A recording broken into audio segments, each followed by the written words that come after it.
ચાલો બધા મિત્રો જોડાઈ જાઉં જે છે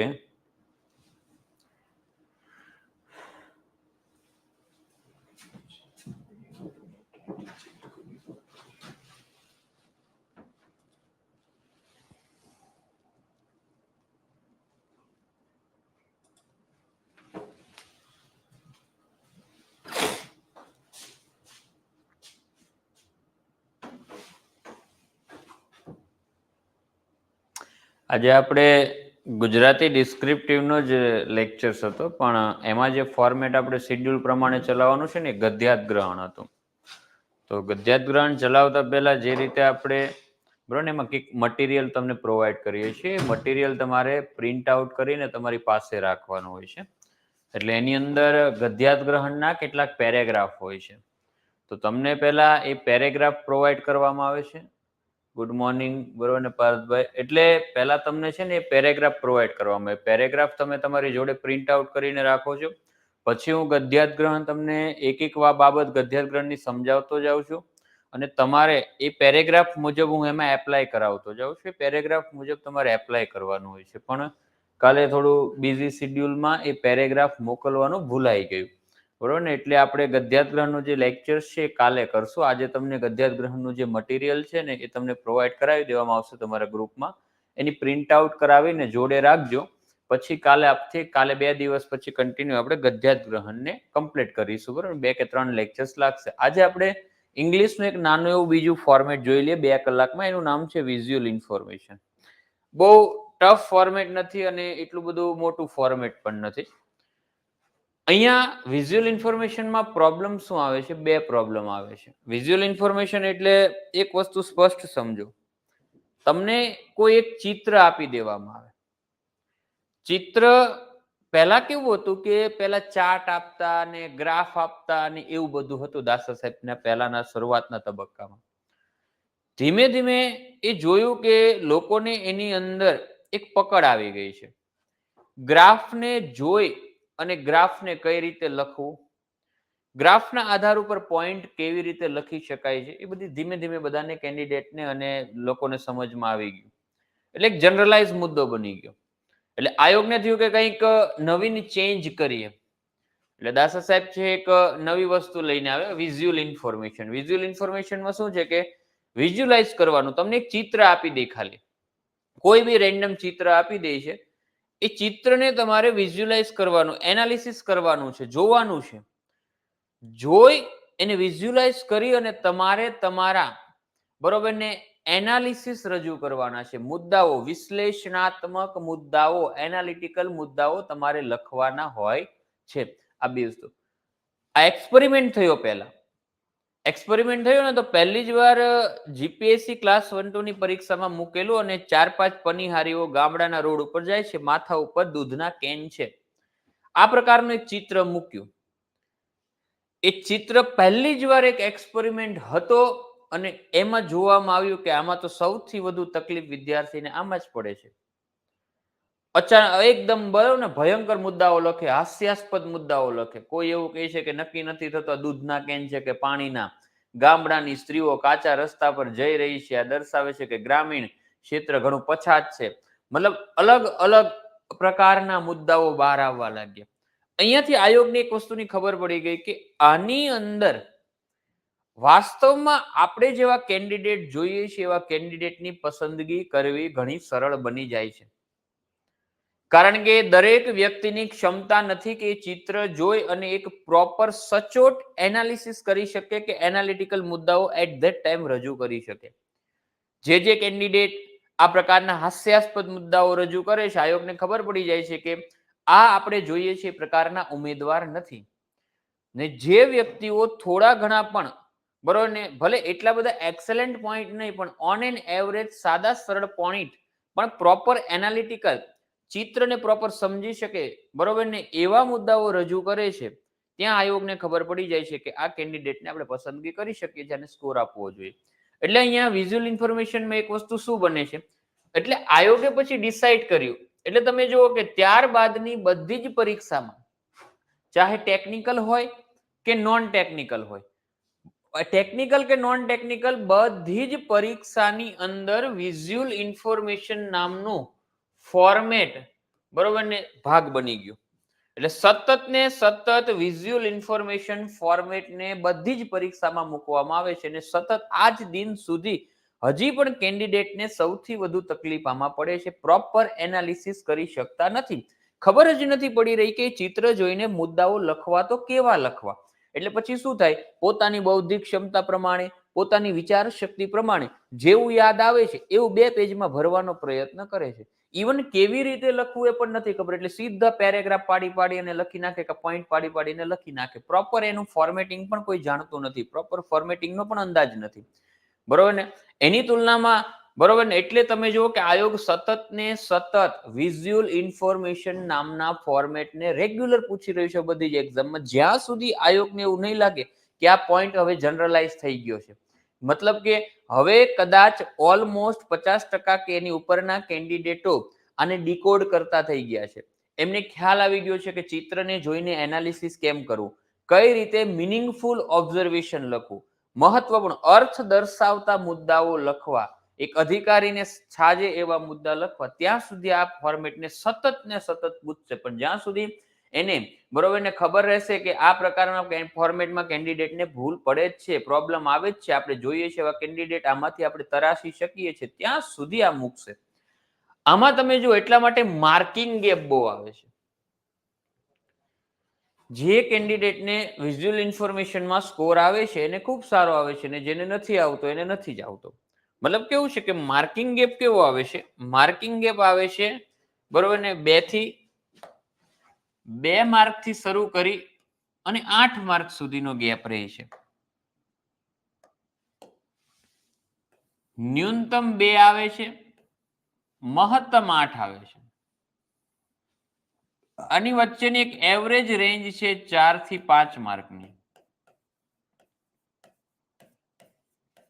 ઓન એન એવરેજ કેવું હોય કે થોડા ઘણા 5-6 મુદ્દા 6-7 મુદ્દા લખેલા હોય તો એમાં 2-3 મુદ્દા થોડા કોમેડી હાસ્યાસ્પદ હોય અથવા ઇનલોજિકલ હોય, જેમાં એટલું બધું એક્સેલન્ટ લોજિક ન હોય, ચિત્ર સાથે સંબંધ ધરાવતા ન હોય, ચિત્રને પ્રોપર એક્ઝેક્ટ રજૂ ન કરતા હોય, મિનિંગફુલ એટલે કે અર્થવાળા મુદ્દાઓ ન હોય, એનાલિસિસ પ્રોપર રજૂ કરતા ન હોય એવા મુદ્દા હોય. 2-3 મુદ્દા એવા હોય કે જે પ્રોપર ચિત્ર સાથે જોડાયેલા હોય, ચિત્રનું મિનિંગફુલ ઓબ્ઝર્વેશન રજૂ કરતા હોય, તો એને 4-5 માર્ક ઓન એવરેજ મળતા હોય. બાકી લોઅર માર્ક 2 અને મેક્સિમમ લાવવા વાળા કેન્ડિડેટ આની અંદર 7 કે 8 માર્ક પણ લાવે છે. એટલે જો તમે આવા ફોર્મેટોની અંદર એક માર્કિંગ ગેપ ક્રિએટ કરી દો છો, બરોબર ને, ઇંગ્લિશની અંદર બીજું કંઈ નથી. તમે સમજો ઇંગ્લિશના પેપરની અંદર બરોબર ને સ્કોર લાવવો અને સિલેક્શન શ્યોર કરવું, લેંગ્વેજ જે ગેમ ચેન્જર છે એનો ફાયદો ઉઠાવવો બહુ ઈઝી છે.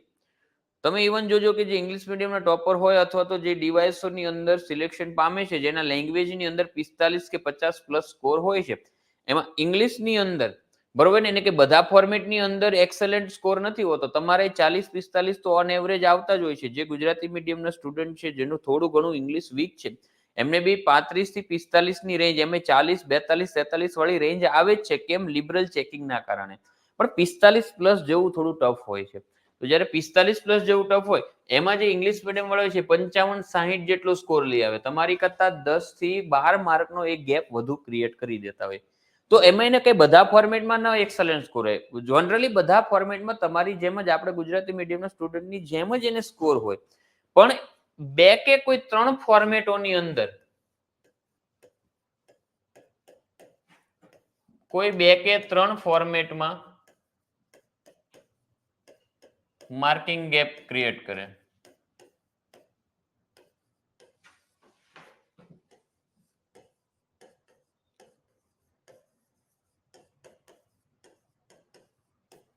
એટલે આવા વિઝ્યુઅલ ઇન્ફોર્મેશન હોય કે લેટર હોય કે સ્પીચ હોય, કોઈ 2 કે 3 ફોર્મેટની અંદર એ આપણી કરતા 2-5 માર્ક વધુ લાવી અને 10 થી 12 માર્કનો ગેપ ક્રિએટ કરી દેતા હોય છે. બીજું નવીન આમાં કશું જ હોતું નથી. એટલે ખાસ યાદ રાખવાનું કે કંઈ વધારે પડતી આપણામાં એમાં એટલી બધી સ્પર્ધા નહીં હોય 2 કે 3 ફોર્મેટની અંદર, તો એ આવા જ ફોર્મેટો હોય કે જ્યાં ગુજરાતી મીડિયમના વિદ્યાર્થીને બિલકુલ ખબર જ નથી કે પ્રેઝન્ટ કઈ રીતે કરવું, બરોબર ને, એક ભાષા શૈલી ને ગ્રામેટિકલ મિસ્ટેક્સ તો થતી હોય, સાથે સાથે આ બાબતની પ્રોબ્લેમ હોવાથી માર્કિંગ ગેપ ક્રિએટ કરી નાખે. એટલે એ જો તમે ફૂલફિલ કરી દીધો તો આપણે પણ 50-55 નો સ્કોર આવે ને સિલેક્શન શ્યોર થઈ જાય. અને એ બહુ ઈઝી પ્રોસેસ છે, બરોબર, એટલું બધું કઈ ટફ છે ને, એટલે સમજો. એટલા માટે આવા ફોર્મેટની અંદર આપણે માર્કિંગ ગેપ ના ક્રિએટ થાય એનું ધ્યાન રાખવાનું છે. તો હવે આપણે સમજીએ વિઝ્યુઅલ ઇન્ફોર્મેશન છે શું. હવે સમજો, આમાં તમને એક ચિત્ર આપેલું છે. ચિત્રને તમારે જોવાનું હોય. ધારો કે મેં અહીંયા જો અત્યારે હું તમને ખાલી એક પીડીએફ ના માધ્યમથી, બરોબર ને, આ ફોર્મેટ એટલું બધું પીડીએફ થી ઇઝીલી સમજાવી શકાય એવું છે, એટલે હું પીડીએફ થી સમજાવીને તમને ડાયરેક્ટ પીડીએફ જ પ્રોવાઈડ કરી દઈશ, બરોબર ને. તમે સમજો, તમને એક ચિત્ર આપશે આવી રીતે, ઇમેજ, બરોબર ને. પેપરની અંદર કેવું હશે? પેપરની અંદર આવી રીતે હશે, બે પેજ છે, આ પેજ 1 અને આ પેજ 2.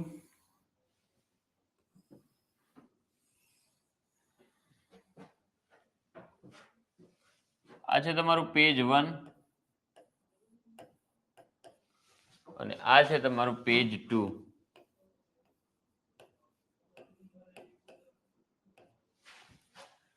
આની અંદર તમને અહીંયા ક્વેશ્ચન ની સૂચના આપેલી હશે. અહીંયા તમને એક ચિત્ર આપેલું હશે.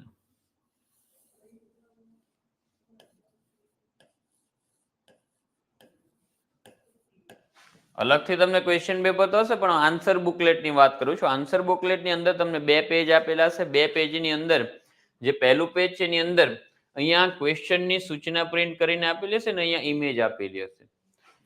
નીચે છે 1.5 પેજ જેવી જે જગ્યા મળે છે, આ 1.5 પેજની અંદર તમારે 150 શબ્દમાં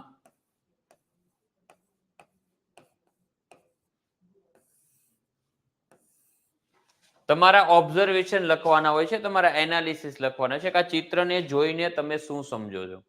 એટલે આ ચિત્રને જોઈને, બરોબર ને, તમે જે એનાલિસિસ રજૂ કરી શકતા હો, તમને જે કાંઈ બાબતો યાદ આવે છે, જે કાંઈ બાબતો તમે કનેક્ટ કરી શકતા હો, એને 150 શબ્દની અંદર લખવાની છે. બેઝિક સમજો. એટલે તમારી પાસે અહીંયા લખવા માટે જે સ્કોપ છે એ કમ્પ્લીટ 2 પેજ નથી. તમારી પાસે 1.5 પેજ જેટલી જ સ્પેસ હશે. 1.5 પેજ જેટલી સ્પેસની અંદર જ તમારે અહીંયા મીનિંગફુલ ઓબ્ઝર્વેશન્સ લખવાના હોય છે. ચિત્રને જોવાનું છે.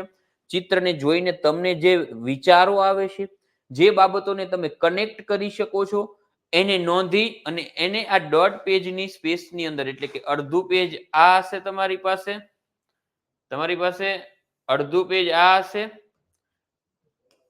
અને એક પેજ આ હશે. 1.5 પેજની અંદર તમારે એના મીનિંગફુલ ઓબ્ઝર્વેશન્સ ને લખવાના રહેશે. આટલું ક્લિયર થયું? હવે સમજો આને. અહીંયા પહેલા તમને હું અહીંયા એનું ફોર્મેટિંગ કેવું હોય એ 1.5 પેજ જે તમારે લખવાના છે, 1.5 પેજ લખો છો, એ 1.5 પેજ કેવી રીતે લખવાના, બરોબર ને, એના વિશે વાત કરી. એ પહેલા અહીંયા એક વાત કરી લઈએ. આ ફોર્મેટની અંદર સ્કોર જેને આવે છે એને 7-8 માર્ક કેમ આવે છે અને જેને નથી આવતા, બરોબર, એને સ્કોર આવતો જ કેમ નથી, 2 કે 3 કે 4 માર્કની જે રેન્જ છે, રેન્જમાં કેમ ફસાઈ જાય છે, એને સમજવાનો પ્રયત્ન કરીએ. તો એની જે હિન્ટ આપે છે એ પ્રશ્નની સૂચના આપે છે. આયોગ આપણને અહીંયા પ્રશ્નની સૂચનામાં એક આદેશ આપે છે, રિફ્લેક્ટ અને સમજો, reflect on the following picture with meaningful observation.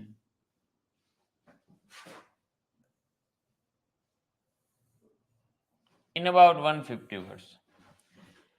150 શબ્દોની અંદર પિક્ચરને જોવો, પિક્ચરને વિઝ્યુઅલાઇઝ કરો અને પિક્ચરને જોયા પછી તમને જે રિફ્લેક્ટ થાય છે તમારા મગજમાં, સર્વપ્રથમ જે વસ્તુ રિફ્લેક્ટ થાય છે, જે પ્રતિબિંબ પડે છે ચિત્રને જોઈને, ચિત્રને વિઝ્યુઅલાઇઝ કરતા, ચિત્રને એનાલિસિસ કરતા તમારા મગજમાં જે વસ્તુ રિફ્લેક્ટ થાય છે, જે વસ્તુ પહેલા યાદ આવે છે, જે વસ્તુ કનેક્ટ થાય છે, એવા મીનિંગફુલ ઓબ્ઝર્વેશન્સ લખો. ચિત્રને જોશો તો તમારા મગજમાં રિફ્લેક્ટ તો ઘણું બધું થશે. મેં કેમ કીધું, પહેલી જે શરૂઆતના પહેલું ચિત્ર પૂછેલું કે ભાઈ એની અંદર કાચો ધૂળિયો રોડ છે, 4-5 સ્ત્રીઓ જાય છે, માથા ઉપર દૂધના કેન મૂકેલા છે.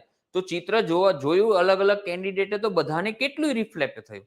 તમે કોઈ બી ચિત્ર જો તો તમારા મગજની અંદર રિફ્લેક્ટ તો ઘણું બધું થાય, પણ જે કાંઈ રિફ્લેક્ટ થાય છે બધું નથી લખવાનું. તમને એવું કીધું છે મીનિંગફુલ ઓબ્ઝર્વેશન. મીનિંગફુલ એટલે કે અર્થસભર. મીનિંગફુલ નો મતલબ છે અર્થસભર, બરોબર. વિશ્લેષણ.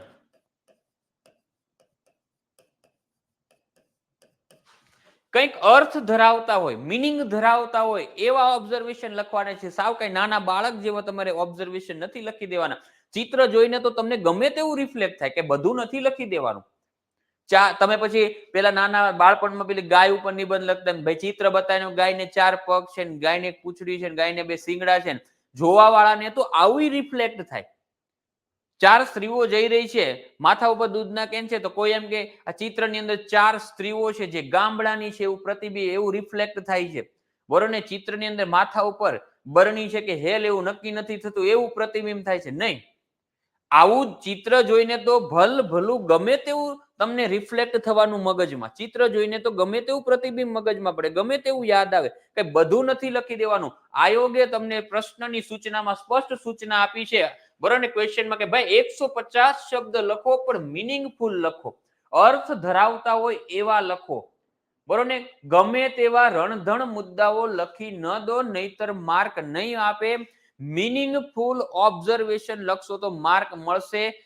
અમે નથી આશા રાખતા કે તમે 1.5 પેજની અંદર કે 10-10, 15-15 મુદ્દા લખી નાખો. એવા પણ મારી પાસે પેપર છે કે 10, 12, 15 મુદ્દાઓ લખેલા છે, પણ સ્કોર નથી મળેલો. પણ સારા ખાલી 4, 5 કે 6 મુદ્દા લખેલા છે અને 7 થી 8 માર્ક મેળવેલા છે. એનું કારણ છે કે પેલા કેન્ડિડેટે એને એવું મગજમાં બેસી ગયું કે ભાઈ વધારેમાં વધારે મુદ્દા લખું ને તો મને વધુ માર્ક મળશે. 2 મુદ્દે 1 માર્ક, તો 12 મુદ્દા લખી નાખું કે 6 થી 7 માર્ક મળશે. છતાં નથી મળતા, કારણ કે 12 મુદ્દામાં ક્વોલિટી નથી, મીનિંગફુલ ઓબ્ઝર્વેશન નથી, અર્થ ધરાવતા ઓબ્ઝર્વેશન નથી. યાની કે આયોગ દ્વારા પ્રશ્નની સૂચનામાં આપવામાં આવેલા આદેશનું એને પાલન નથી કર્યું. એને તો ખાલી ચિત્ર જોઈ અને એને શું કર્યું? રિફ્લેક્ટ. ચિત્ર જોઈને એને જે રિફ્લેક્ટ થયું, મુદ્દા લખવા માંડ્યો. કદાચ એની અંદર 4-5 મુદ્દા સારા પણ હશે, હું નથી કહેતો, મીનિંગફુલ ઓબ્ઝર્વેશન પણ હશે, પણ સામે એને 6 થી 7 મુદ્દા એવા લખી નાખ્યા કે જે મીનિંગફુલ નથી, મીનિંગફુલ ઓબ્ઝર્વેશન નથી ધરાવતા, યાની કે અર્થસભર મુદ્દાઓ નથી. એક કોમ્પિટિટિવ એક્ઝામના ઉમેદવાર કે જે અધિકારી બનવાના છે એને છાજે, એને શોભા દે એવા મુદ્દા નથી. એક સ્પર્ધાત્મક પરીક્ષાના ઉમેદવારની વિશ્લેષણાત્મક ક્ષમતા જેવી હોવી જોઈએ એને રજૂ કરતા મુદ્દા નથી. એટલા માટે એને સ્કોર નથી મળ્યો, ભલે એને 10 થી 12 મુદ્દા લખે. પણ એવા પણ કેન્ડિડેટ છે જે 5 થી 6 જ મુદ્દા લખે છે, પણ એને સ્કોર સારો મળે છે, કારણ કે એના મીનિંગફુલ ઓબ્ઝર્વેશન છે, અર્થ ધરાવતા એના મુદ્દાઓ છે. એક કોમ્પિટિટિવ એક્ઝામને ના સિલેબસને એકોર્ડિંગ મુદ્દાઓ છે, બરોબર ને? એક અધિકારી તરીકેની જે વિશ્લેષણાત્મક, એની વિચારવાની શક્તિ હોવી જોઈએ, કોઈ વસ્તુને જોવાની શક્તિ હોવી જોઈએ, એ સાથેના મુદ્દા છે. એટલે આયોગ સ્પષ્ટ સૂચના આપે છે કે જે કેન્ડિડેટ માત્ર 150 શબ્દમાં મીનિંગફુલ ઓબ્ઝર્વેશન લખશે એને અવશ્ય સ્કોર આપવામાં આવશે. ચિત્રને જોવાનું છે, ચિત્રને જોઈને તમને જે રિફ્લેક્ટ થાય મગજમાં, એ રિફ્લેક્ટ થાય એ બધું નથી લખી દેવાનું. તમારે મીનિંગફુલ ઓબ્ઝર્વેશન લખવાનું છે. કંઈક મતલબ રજૂ કરતા હોય એવા મુદ્દા લખવાના છે, કંઈક એનો અર્થ હોય એવા મુદ્દા લખવાના છે, લોજિકલ મુદ્દાઓ લખવાના છે. જેમાં કંઈક લોજિકલ હોય, સાવ ઇલોજિકલ મુદ્દાઓ લખવાના નથી. તો કે ભાઈ મીનિંગફુલ, ચાલો એ તો સમજી ગયા કે આયોગે એવું કહી દીધું પ્રશ્નની સૂચનામાં કે ભાઈ 150 શબ્દ એટલે કે 1.5 પેજમાં જ લખજો, પણ મીનિંગફુલ લખજો તો જ માર્ક આપશું. તો મીનિંગફુલ ઓબ્ઝર્વેશન લખવા કઈ રીતે, બરોબર ને? એટલું તો સમજાઈ ગયું કે ભાઈ મીનિંગફુલ ઓબ્ઝર્વેશન, ચિત્રને જોઈને જે રિફ્લેક્ટ થાય છે, રિફ્લેક્ટ થાય બધા મુદ્દા નથી લખવાના, મીનિંગફુલ ઓબ્ઝર્વેશન. પણ આ what is the meaningful observation? આ મીનિંગફુલ ઓબ્ઝર્વેશન છે શું?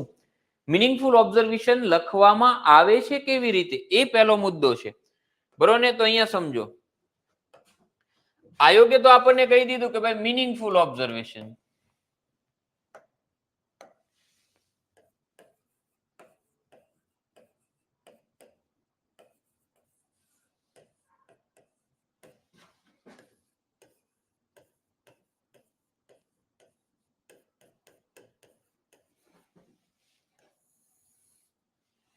એટલે કે અર્થ સબર, કંઈક અર્થ ધરાવતા હોય એવા એનાલિટિકલ મુદ્દાઓ, અર્થસભર વિશ્લેષણ.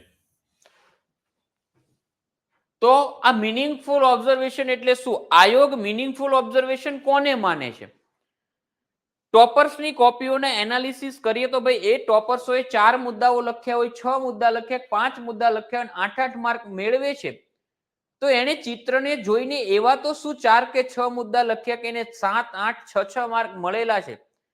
તો આયોગ કોને મિનિંગફુલ ઓબ્ઝર્વેશન માને છે? આયોગના દ્રષ્ટિકોણથી એક કોમ્પિટિટિવ એક્ઝામની તૈયારી કરતો ઉમેદવાર કે જે આયોગ દ્વારા આયોજિત પરીક્ષામાં બેસે છે, અધિકારીની પસંદગી પામવા બેસે છે, તો આયોગ એની પાસે જે લખાણ લખાવે છે એ લખાણમાં કોને મિનિંગફુલ ઓબ્ઝર્વેશન માને છે? કેવી બાબતને આયોગ મિનિંગફુલ ઓબ્ઝર્વેશન કહે છે? તો આયોગના દ્રષ્ટિકોણથી એક સ્પર્ધાત્મક પરીક્ષાના ઉમેદવાર જ્યારે આ ચિત્રનું વિશ્લેષણ કરીને લખે છે ત્યારે મિનિંગફુલ ઓબ્ઝર્વેશન એટલે કે એના બરોબર ને સિલેબસ ને એકોર્ડિંગ પોઈન્ટ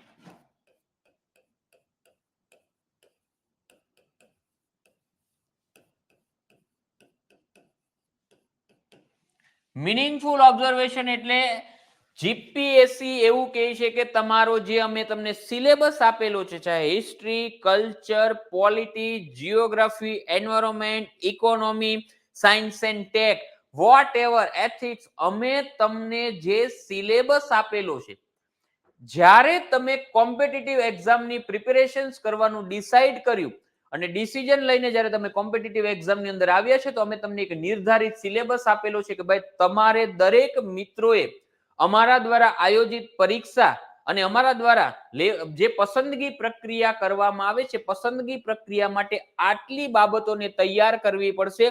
અમે આ બાબતોના આધાર ઉપર આખી એક પ્રક્રિયા ચલાવી તમારી પસંદગી કરીશું. તો અમે તમને જે નિર્ધારિત સિલેબસ આપેલો છે એ સિલેબસને તમારે તૈયાર કરવાનો છે અને એ સિલેબસને એકોર્ડિંગ અહીંયા બરોબર ને ચિત્રને જોઈને તમારા મુદ્દા આવવા જોઈએ. અમે એને મિનિંગફુલ ઓબ્ઝર્વેશન માનીશું. તમારે ચિત્રને જોવાનું છે, ચિત્રને જોઈને જે રિફ્લેક્ટ થાય છે બધું નથી લખવાનું, તમારે એ ચિત્રને કનેક્ટ કરવાનું છે તમારા સિલેબસ સાથે. તમારો જે અમે સબ્જેક્ટ વાઇઝ સિલેબસ આપેલો છે એ સબ્જેક્ટ વાઇઝ સિલેબસમાં બરોબર ને ઘણું એને ડીકોડ કરો તો પોઈન્ટ આવે, સબ પોઈન્ટ આવે, સબ ચેપ્ટર આવે, ઘણું બધું આવે. તમારે ચેપ્ટર વાઇઝ કે સિલેબસના ટોપિક વાઇઝ ચિત્રને કનેક્ટ કરતું જવાનું છે. તમે ચિત્રને જોઈને તમારે એવા જ મુદ્દા લખવાના છે જે તમારા સિલેબસ સાથે જોડાયેલા હોય, તમારા ભણતરની દુનિયાના મુદ્દા હોય, તમારા સ્પર્ધાત્મક પરીક્ષાના ભણતરની બહારના મુદ્દા ન હોવા જોઈએ.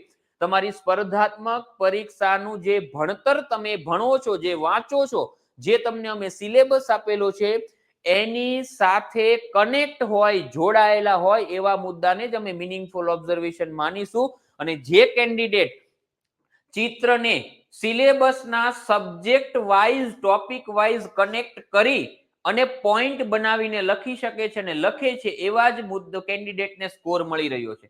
યાની સિલેબસને એકોર્ડિંગ, યાની અહીંયા તમારે કરવાનું શું હોય? ચિત્રને જોઈને ચિત્રને સર્વપ્રથમ અહીંયા તમારે નિહાળવાનું. પહેલા તો ચિત્રને જોવાનું. હવે તમે જો પ્રોસેસને સમજો, ચિત્રને પહેલા જોવાનું, ચિત્રને જોઈ અને પહેલું જે કામ કરવાનું છે, બે વસ્તુ કરવાની. પહેલા આઈડેન્ટિફાઈ કરવાનો કોર કીવર્ડ.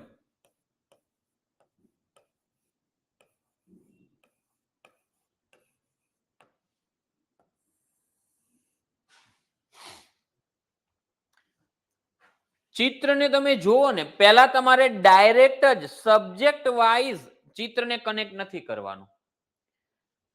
પહેલા તમારે એ જોવાનું છે, ચિત્રને જોશો ને એટલે એક વસ્તુ તમને ડાયરેક્ટ રિફ્લેક્ટ થશે થશે થશે 1000 કેન્ડિડેટ બેસે, 2000 બેસે, 5000 બેસે કે 10,000, ચિત્રને જોતા એનો કોર આઈડિયા શું છે, કોર થીમ શું છે, પહેલા એને એક કીવર્ડ રૂપે લખી દેવાની. ધારો કે કૂવો છે, કૂવાની આસપાસ બરાબર 40-50 લોકો ખાલી વાસણ લઈને ઊભા છે અને આમ રણ પ્રદેશ છે, તો ચિત્રને જોતા તમને પહેલો જ વિચાર એ આવે કે આ જળ સંકટ બરોબર ને દર્શાવે છે, વોટર સ્ક્રેનિટી ને દર્શાવે છે, જળ તંગી, જળ સંકટ ઇંગ્લિશમાં વોટર સ્ક્રેનિટી કહેવાય. યાની આવી રીતે આમ ચિત્રને જોઈને તમને પહેલો વિચાર એવો આવે કે આ જળ તંગી, જળ સંકટને દર્શાવે, વોટર ક્રાઇસિસને દર્શાવે છે, વોટર સ્ક્રેનિટીને દર્શાવે છે, તો એને નોંધી લેવાનો. આ કોર કીવર્ડને બરોબર ને નોંધી લેવાનો રહેશે. એટલે પહેલું જે કામ તમારે કરવાનું છે, પહેલા તમારે ચિત્રને મિત્રો જોવાનું છે. ચિત્રને જોઈને પહેલા એક જ વસ્તુ કરવાની કે આનો મુખ્ય કોર થીમ શું છે. કોઈ એક કોર આઈડિયા હશે જે ચિત્રને દર્શાવતું હશે.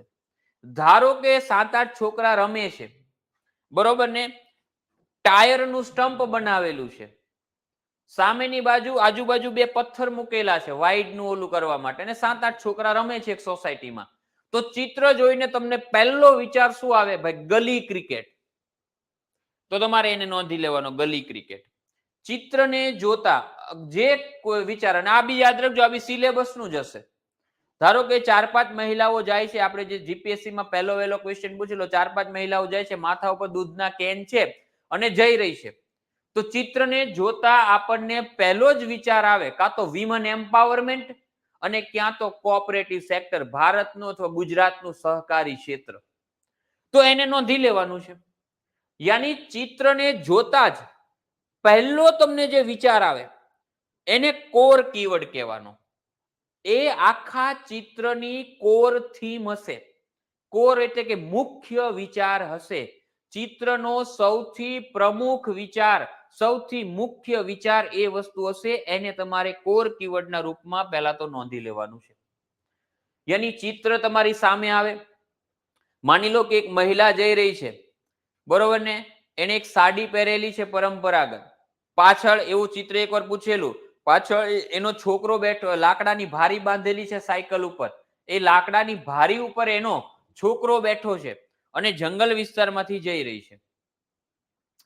ચિત્રને જોતા જ કદાચ કોઈ કેન્ડિડેટને અહીંયા ટ્રાઇબલ ડેવલપમેન્ટ વિચાર આવે, આદિવાસી વિકાસ, બરોબર ને. કોઈ વ્યક્તિને મહિલા વિલ પાવર એટલે કે મહિલાઓની બરોબર ને ક્ષમતાઓ, વિમન કેપેબિલિટી, એવો કીવર્ડ યાદ આવે. યાની કે તમને ચિત્ર જોતા જ પહેલો જે વિચાર આવે, જે મુખ્ય વિચાર આવે, એને કોર કીવર્ડના રૂપમાં નોંધી લેવાનો છે.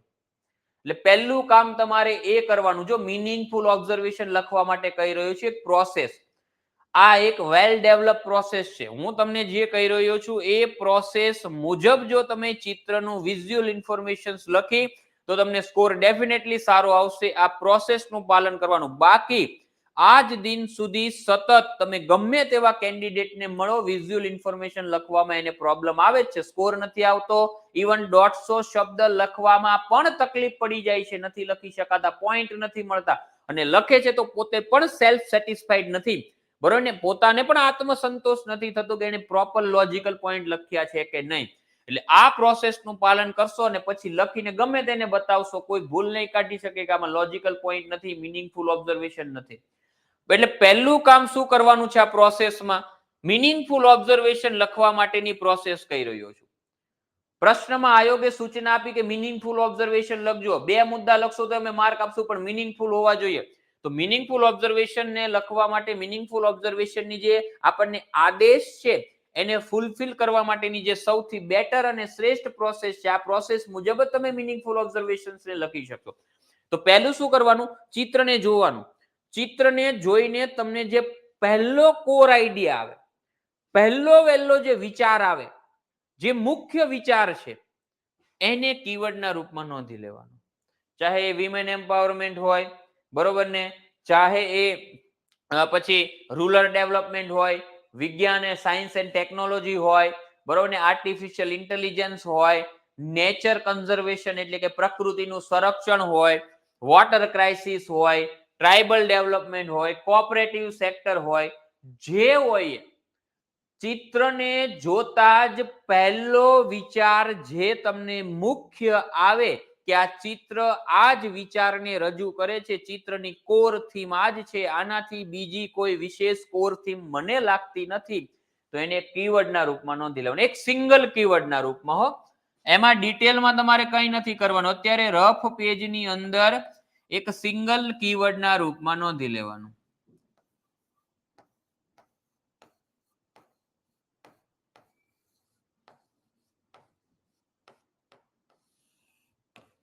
બરાબર ને, ધારો કે વોટર ક્રાઇસિસ હોય તો આવી એક સિંગલ કીવર્ડના રૂપમાં નોંધી લેવાનું વોટર ક્રાઇસિસ. આ આની કોર થીમ છે, બરોબર ને, કોર કીવર્ડ જે આપણે નોંધ્યો એ કોર થીમ છે, ચિત્રનો મુખ્ય વિચાર છે, આનાથી વધારે વિશેષ ચિત્રનો કોઈ મુખ્ય વિચાર નથી, સૌથી પ્રમુખ આઈડિયા ચિત્રનો આ જ છે. હવે શું કરવાનું? હવે બીજું આવે કોર કીવર્ડ પછી, બરોબર ને, આગળ તમે જોશો અહીંયા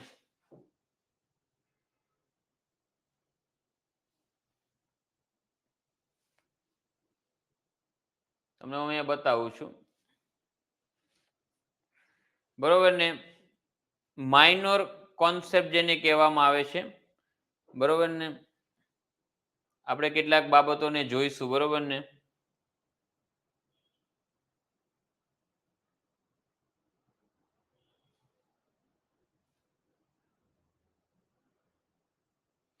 તમારે અહીંયા માઇનોર કીવર્ડને નોંધવાના છે.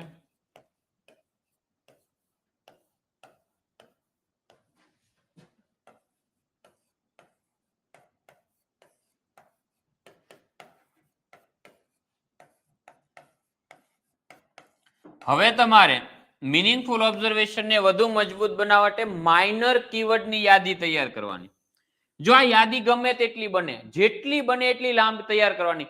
આમાં 5 કીવર્ડ બને, 6 બને, 7 બને, 8 બને કે 10 બને, તમારે કીવર્ડ્સની યાદી જેટલી બને એટલી બનાવવાની, પણ જરૂરી નથી કે આપણે 10 કીવર્ડની યાદી બનાવી તો 10 એ 10 લખીશું, નહીં.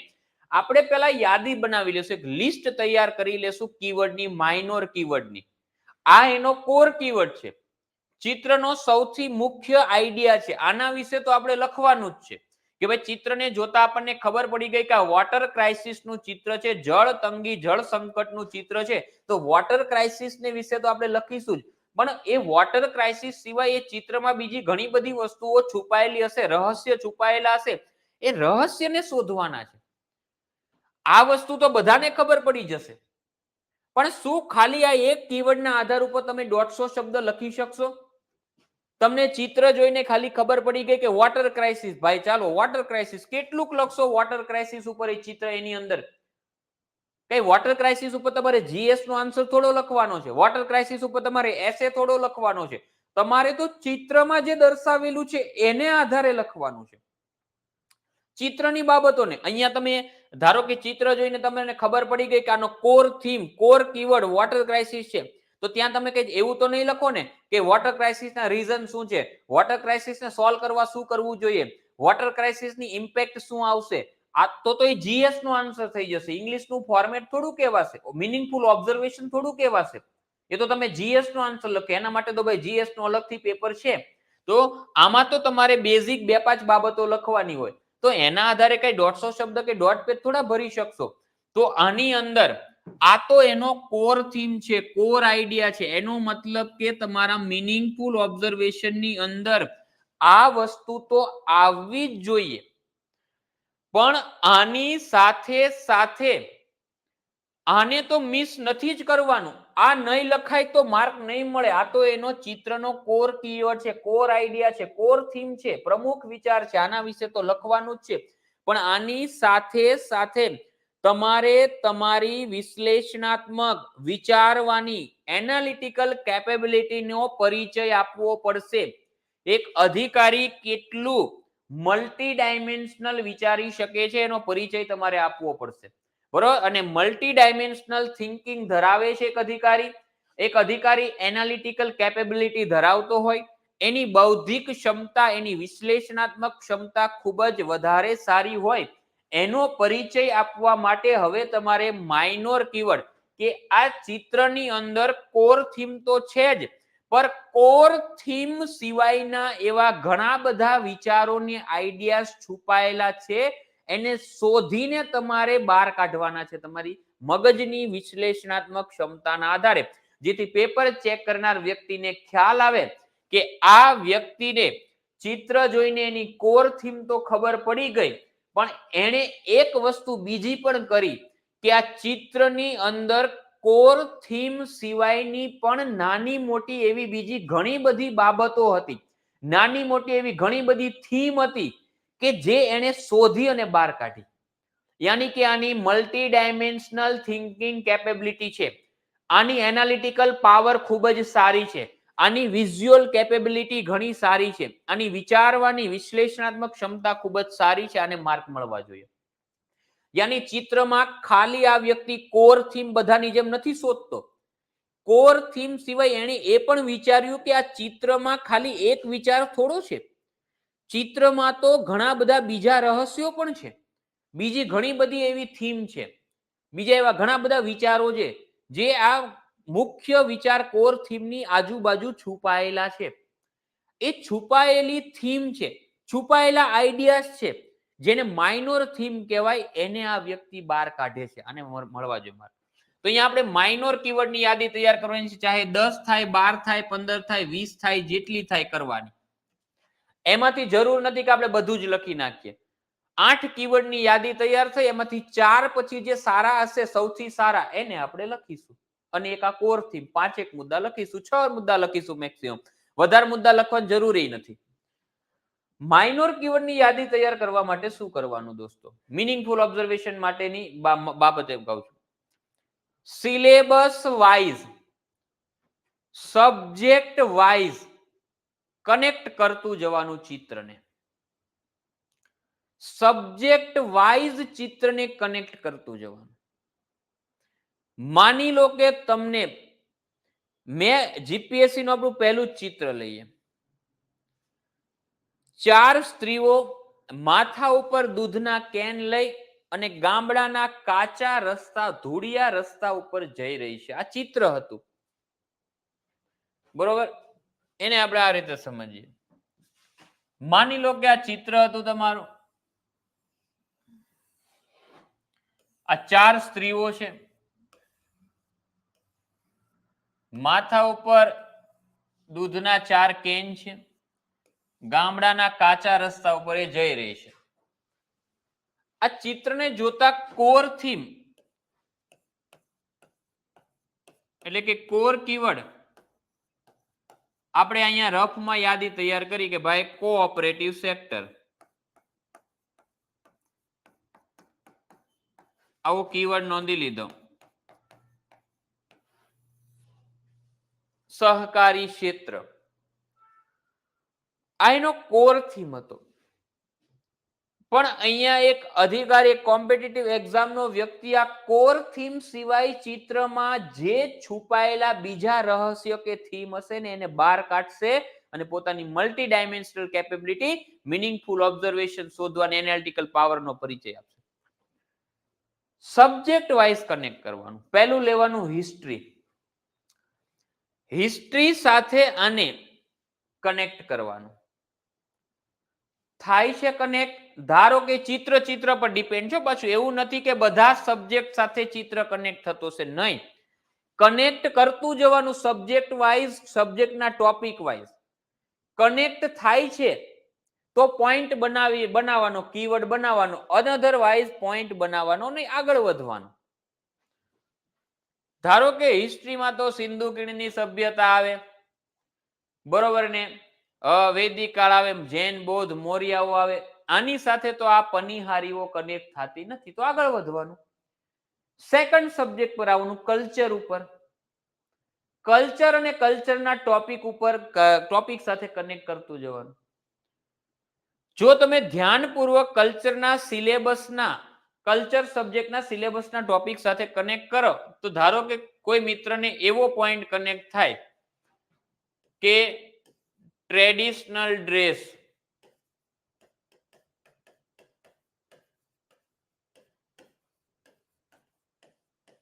એન્ડ વેલ્યુઝ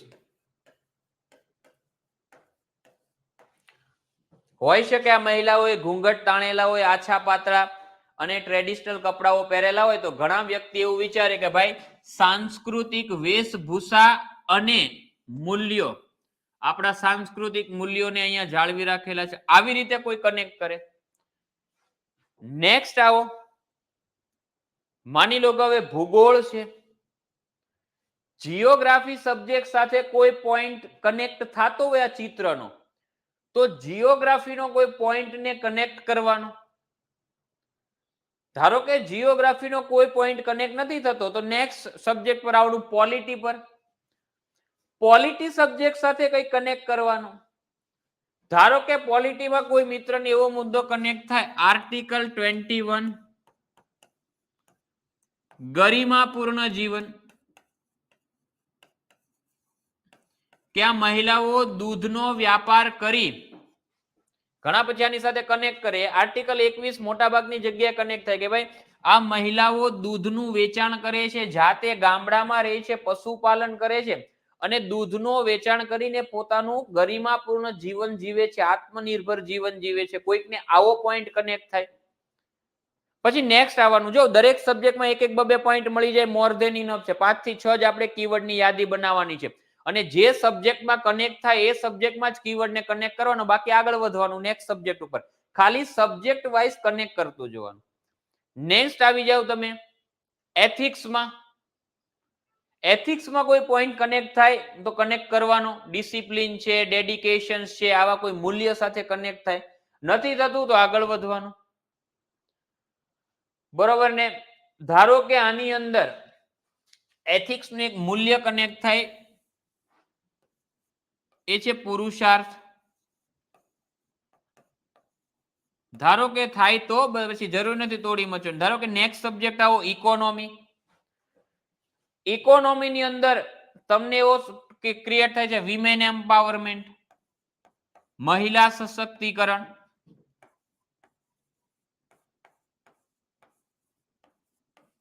અત્યારે બને એટલા મેક્સિમમ પોઈન્ટની યાદી બનાવવાની, પછી આપણે જરૂરી નથી કે બધા લખીએ. બીજો જે વિમેન એમ્પાવરમેન્ટ કે ભાઈ મહિલાઓ સશક્ત છે, એ સિવાય તમે જુઓ કે ભાઈ કાચા ધૂળિયા રસ્તા પર ચાલી રહી છે, પાકા રોડનો અભાવ છે, દૂધનું વેચાણ કરવા જાય તો કદાચ આપણે રૂરલ ડેવલપમેન્ટ લખી શકીએ. ગ્રામીણ વિકાસનો મુદ્દો એ પણ ઇકોનોમીનો છે.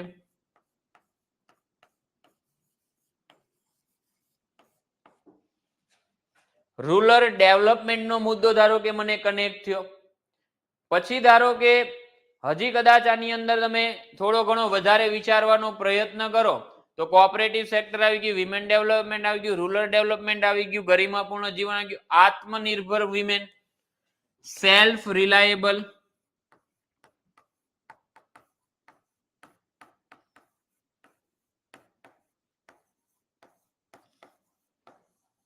મહિલાઓ આત્મનિર્ભર થઈ રહી છે, એમાંય પર્ટિક્યુલર રૂરલ વિમેન. ગામડાની મહિલાઓ શહેરની મહિલાઓની જેમ જ ધીમે ધીમે પશુપાલનના માધ્યમથી આત્મનિર્ભર થઈ રહી છે. ગામડા સિટીની અંદર મહિલાઓ નોકરિયાત ક્ષેત્રમાં, નોકરી ક્ષેત્રમાં કામ કરીને આત્મનિર્ભર થાય છે. બરોબર ને? તો આ લોકો બિલકુલ જેન્ડર ઇક્વાલિટી, બરોબર ને? જેન્ડર ઇક્વાલિટી પોઈન્ટ કનેક્ટ થયો.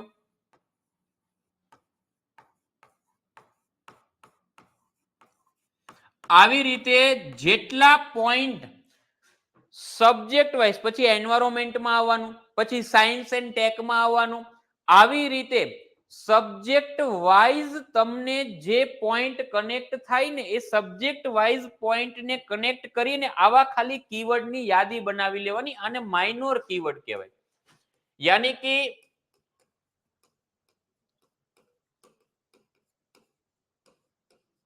માઇનોર થીમ કે આ મુખ્ય થીમ તો હતી જ આની કોઓપરેટિવ સેક્ટર, સહકારી ક્ષેત્ર, દૂધ સાથે સંકળાયેલું ક્ષેત્ર, ગ્રામીણ ક્ષેત્રના લોકો દૂધનું ઉત્પાદન કરી અને ડેરીઓમાં વેચે છે તો એ કોઓપરેટિવ સેક્ટર છે અને શહેરી લોકોને મળે છે દૂધ પ્રોસેસિંગ થઈને. તો આ તો એની કોર થીમ હતી. પણ એક અધિકારી તરીકે તમે તમારી multi dimensional thinking power, capability, analytical પાવરનો પરિચય આપ્યો એટલે તમે શું કર્યું?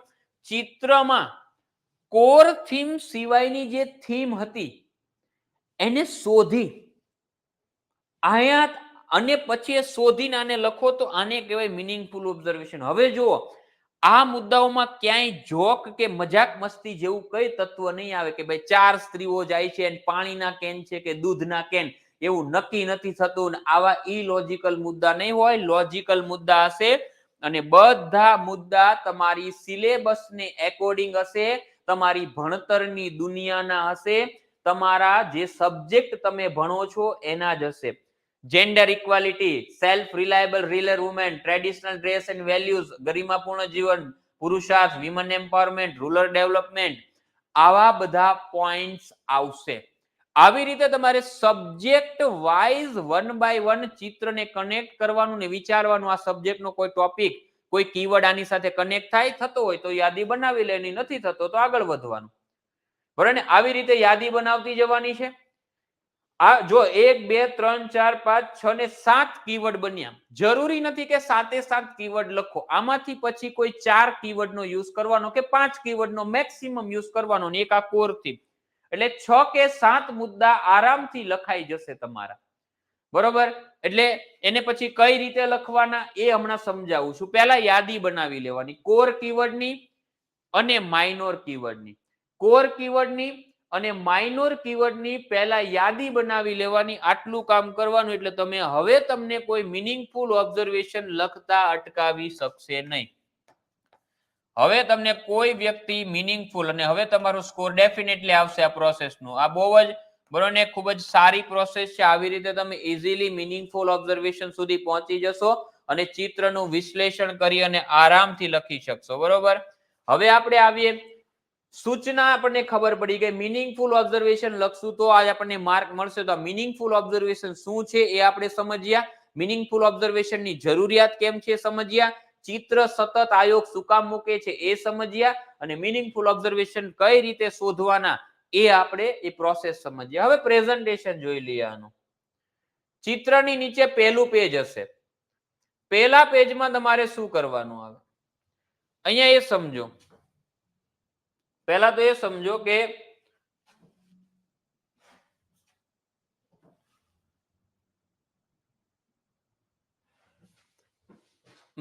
વિઝ્યુઅલ ઇન્ફોર્મેશન ને 3 ભાગમાં લખવામાં આવે.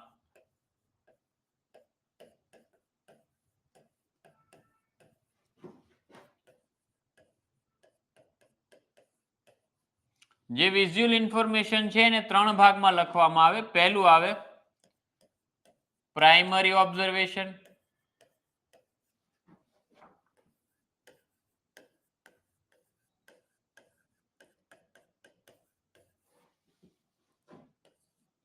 બીજું આવશે કોર અથવા તો ઇનડેપ્થ અથવા તો સેન્ટ્રલ અથવા તો ફોકસ્ડ એનાલિસિસ. આ અલગ અલગ નામ છે. બરોબર? આમાંથી કોઈ એક લખી શકો તમે. ઓબ્ઝર્વેશન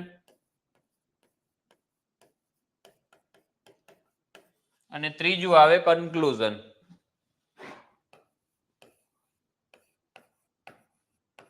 આપણે કેમ જીએસ માં આન્સર ને 3 ભાગમાં લખીએ, ઇન્ટ્રોડક્શન, બોડી પાર્ટ અને કન્ક્લુઝન. એવી જ રીતે તમારે વિઝ્યુઅલ ઇન્ફોર્મેશન ને 3 ભાગમાં દોસ્તો લખવાનું છે. પહેલું આવશે પ્રાઇમરી ઓબ્ઝર્વેશન, બીજું આવશે કોર અથવા તો ઇનડેપ્થ, સેન્ટ્રલ અથવા ફોકસ્ડ ઓબ્ઝર્વેશન. એટલે કે આ 3-4 માંથી કોઈ એક શબ્દ આપવાનો. કોર ઓબ્ઝર્વેશન લખવાનું અથવા ઇનડેપ્થ ઓબ્ઝર્વેશન લખવાનું અથવા સેન્ટ્રલ ઓબ્ઝર્વેશન લખવાનું અથવા ફોકસ્ડ ઓબ્ઝર્વેશન લખવાનું. આ 4 ખાલી અલગ અલગ શબ્દ છે, એક જ વસ્તુ છે. અહીંયા બોડી પાર્ટ લખવાનો અને છેલ્લે કન્ક્લુઝન લખવાનું. ઘણીવાર અહીંયા મિત્રોને ખબર જ નથી હોતી કે વિઝ્યુઅલ ઇન્ફોર્મેશન નું પ્રેઝન્ટેશન કેવી રીતે હોય, વિઝ્યુઅલ ઇન્ફોર્મેશન લખવામાં કેવી રીતે આવે. ઘણા મિત્રો તો શું કરે, ટાઇટલ બાઇટલ આપ્યા વગર ખાલી ચિત્રને વિચારીને લખવાની શરૂઆત કરી દે. પછી કેવું થાય કે આના કારણે 150 શબ્દ લખવામાં કે ડોટ પેજ ભરવામાં તકલીફ પડી જાય. એને કોર કીવર્ડ અથવા તો માઇનોર કીવર્ડ શોધી લીધા હોય ને, એ પછી પણ જો લખવા બેસો ને તો તમારી પાસે પેજ ભરાય નહીં. એક તો પોતે લખેલું કેવું કરે, આવી રીતે ડોટ પેજ છે, સીધા કઈ ટાઇટલ બાઇટલ આપ્યા વગર સીધા આમ પેરેગ્રાફ પાડીને લખવાની શરૂઆત કરી દે. આવી રીતે લખવા માંડે ને એટલે અહીંયા આવીને અટકી જાય, કોન્ટેન્ટ ખૂટી જાય, કોન્ટેન્ટ પૂરું થઈ જાય. હતા એટલા મુદ્દા બધા લખી નાખ્યા, હવે કરવું શું, પેજ તો અધૂરું છે, અહીંયા અટવાઈ જાય. બીજું આ એક લાગે બી ખરાબ, એક તો આ ખરાબ લાગતું હોય, પ્રેઝન્ટેશન્સ પણ બગડે, સાચી મેથડથી લખે પણ નહીં અને પેજ પણ ભરાય નહીં. એક સાથે ત્રણ પ્રોબ્લેમ ક્રિએટ થાય અને જેનું નુકસાન ડેફિનેટલી થાય. એવી પરિસ્થિતિની અંદર અહીંયા સમજો, બરોબર ને? 3 ભાગમાં લખવાનું છે. પહેલા એટલું સમજો, વિઝ્યુઅલ ઇન્ફોર્મેશન 3 ભાગમાં લખવામાં આવશે. પહેલા પ્રાઇમરી ઓબ્ઝર્વેશન લખવાનું, પછી કોર, ઇનડેપ્થ, સેન્ટ્રલ અથવા ફોકસ્ડ ઓબ્ઝર્વેશન લખવાનું અને છેલ્લે કન્ક્લુઝન લખવાનું. જેમ આપણે જીએસ ના આન્સરને 3 ભાગમાં ઇન્ટ્રોડક્શન, બોડી પાર્ટ અને કન્ક્લુઝનમાં લખીએ છીએ, એવી જ રીતે વિઝ્યુઅલ ઇન્ફોર્મેશનને 3 ભાગમાં લખવામાં આવશે. પ્રાઇમરી ઓબ્ઝર્વેશન, ફોકસ્ડ ઓબ્ઝર્વેશન અને કન્ક્લુઝન. આવી રીતે 3 ભાગની અંદર તમારે લખવાનું છે. આટલું પહેલા ક્લિયર લેજો. બીજું, ફોર્મેટ હોય ને, ફોર્મેટ એટલું યાદ રાખજો, ચાહે ગુજરાતી હોય કે ઇંગ્લિશ, વિધાઉટ પ્રેઝન્ટેશન એ બિલકુલ યોગ્ય નથી. ફોર્મેટની અંદર પ્રેઝન્ટેશન હોવું જ જોઈએ.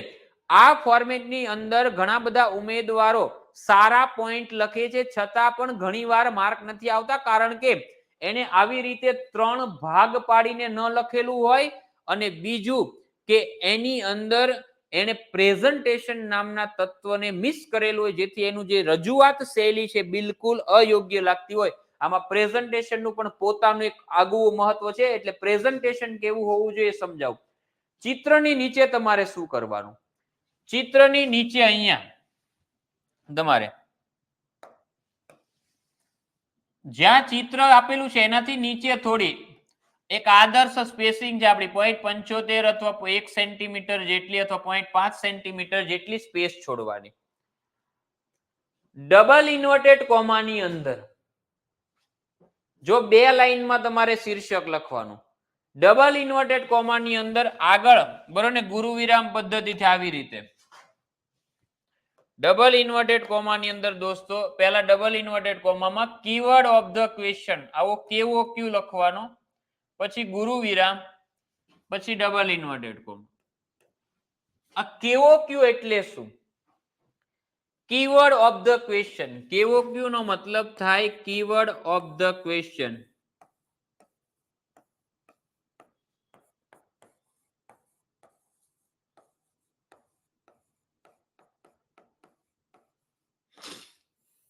Keyword of the question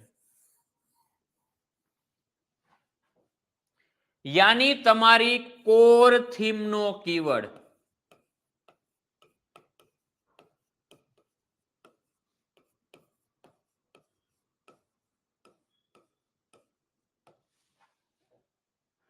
core theme નો કીવર્ડ તમે ચિત્રને પહેલી વાર જોઈ અને એક્ઝેક્ટ જે વિચાર કનેક્ટ કર્યો હોય, જે કીવર્ડ તમે નોંધ્યો, વોટર ક્રાઇસિસ તો વોટર ક્રાઇસિસ, વિમેન એમ્પાવરમેન્ટ તો વિમેન એમ્પાવરમેન્ટ, જેન્ડર ઇક્વાલિટી તો જેન્ડર ઇક્વાલિટી, વોટર ક્રાઇસિસ તો વોટર ક્રાઇસિસ, એ જ કીવર્ડને અહીંયા લખવાનો, એને કહેવાય કીવર્ડ ઓફ ધ ક્વેશ્ચન.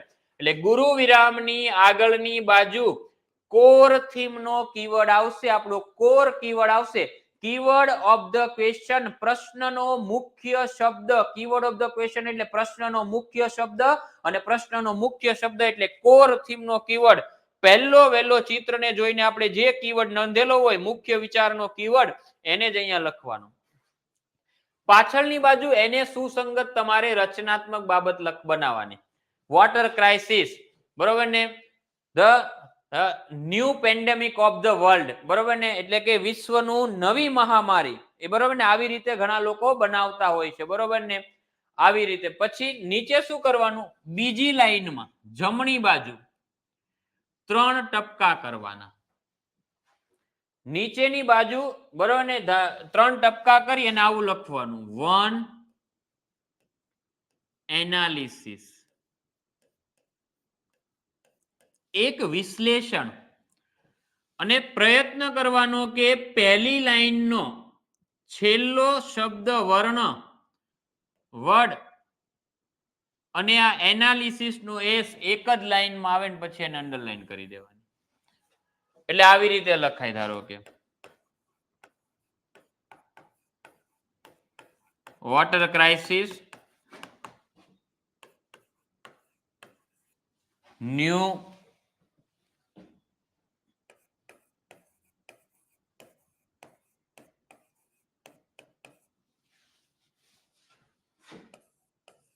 એક સેમ્પલ માટે આપું છું બરોબર ને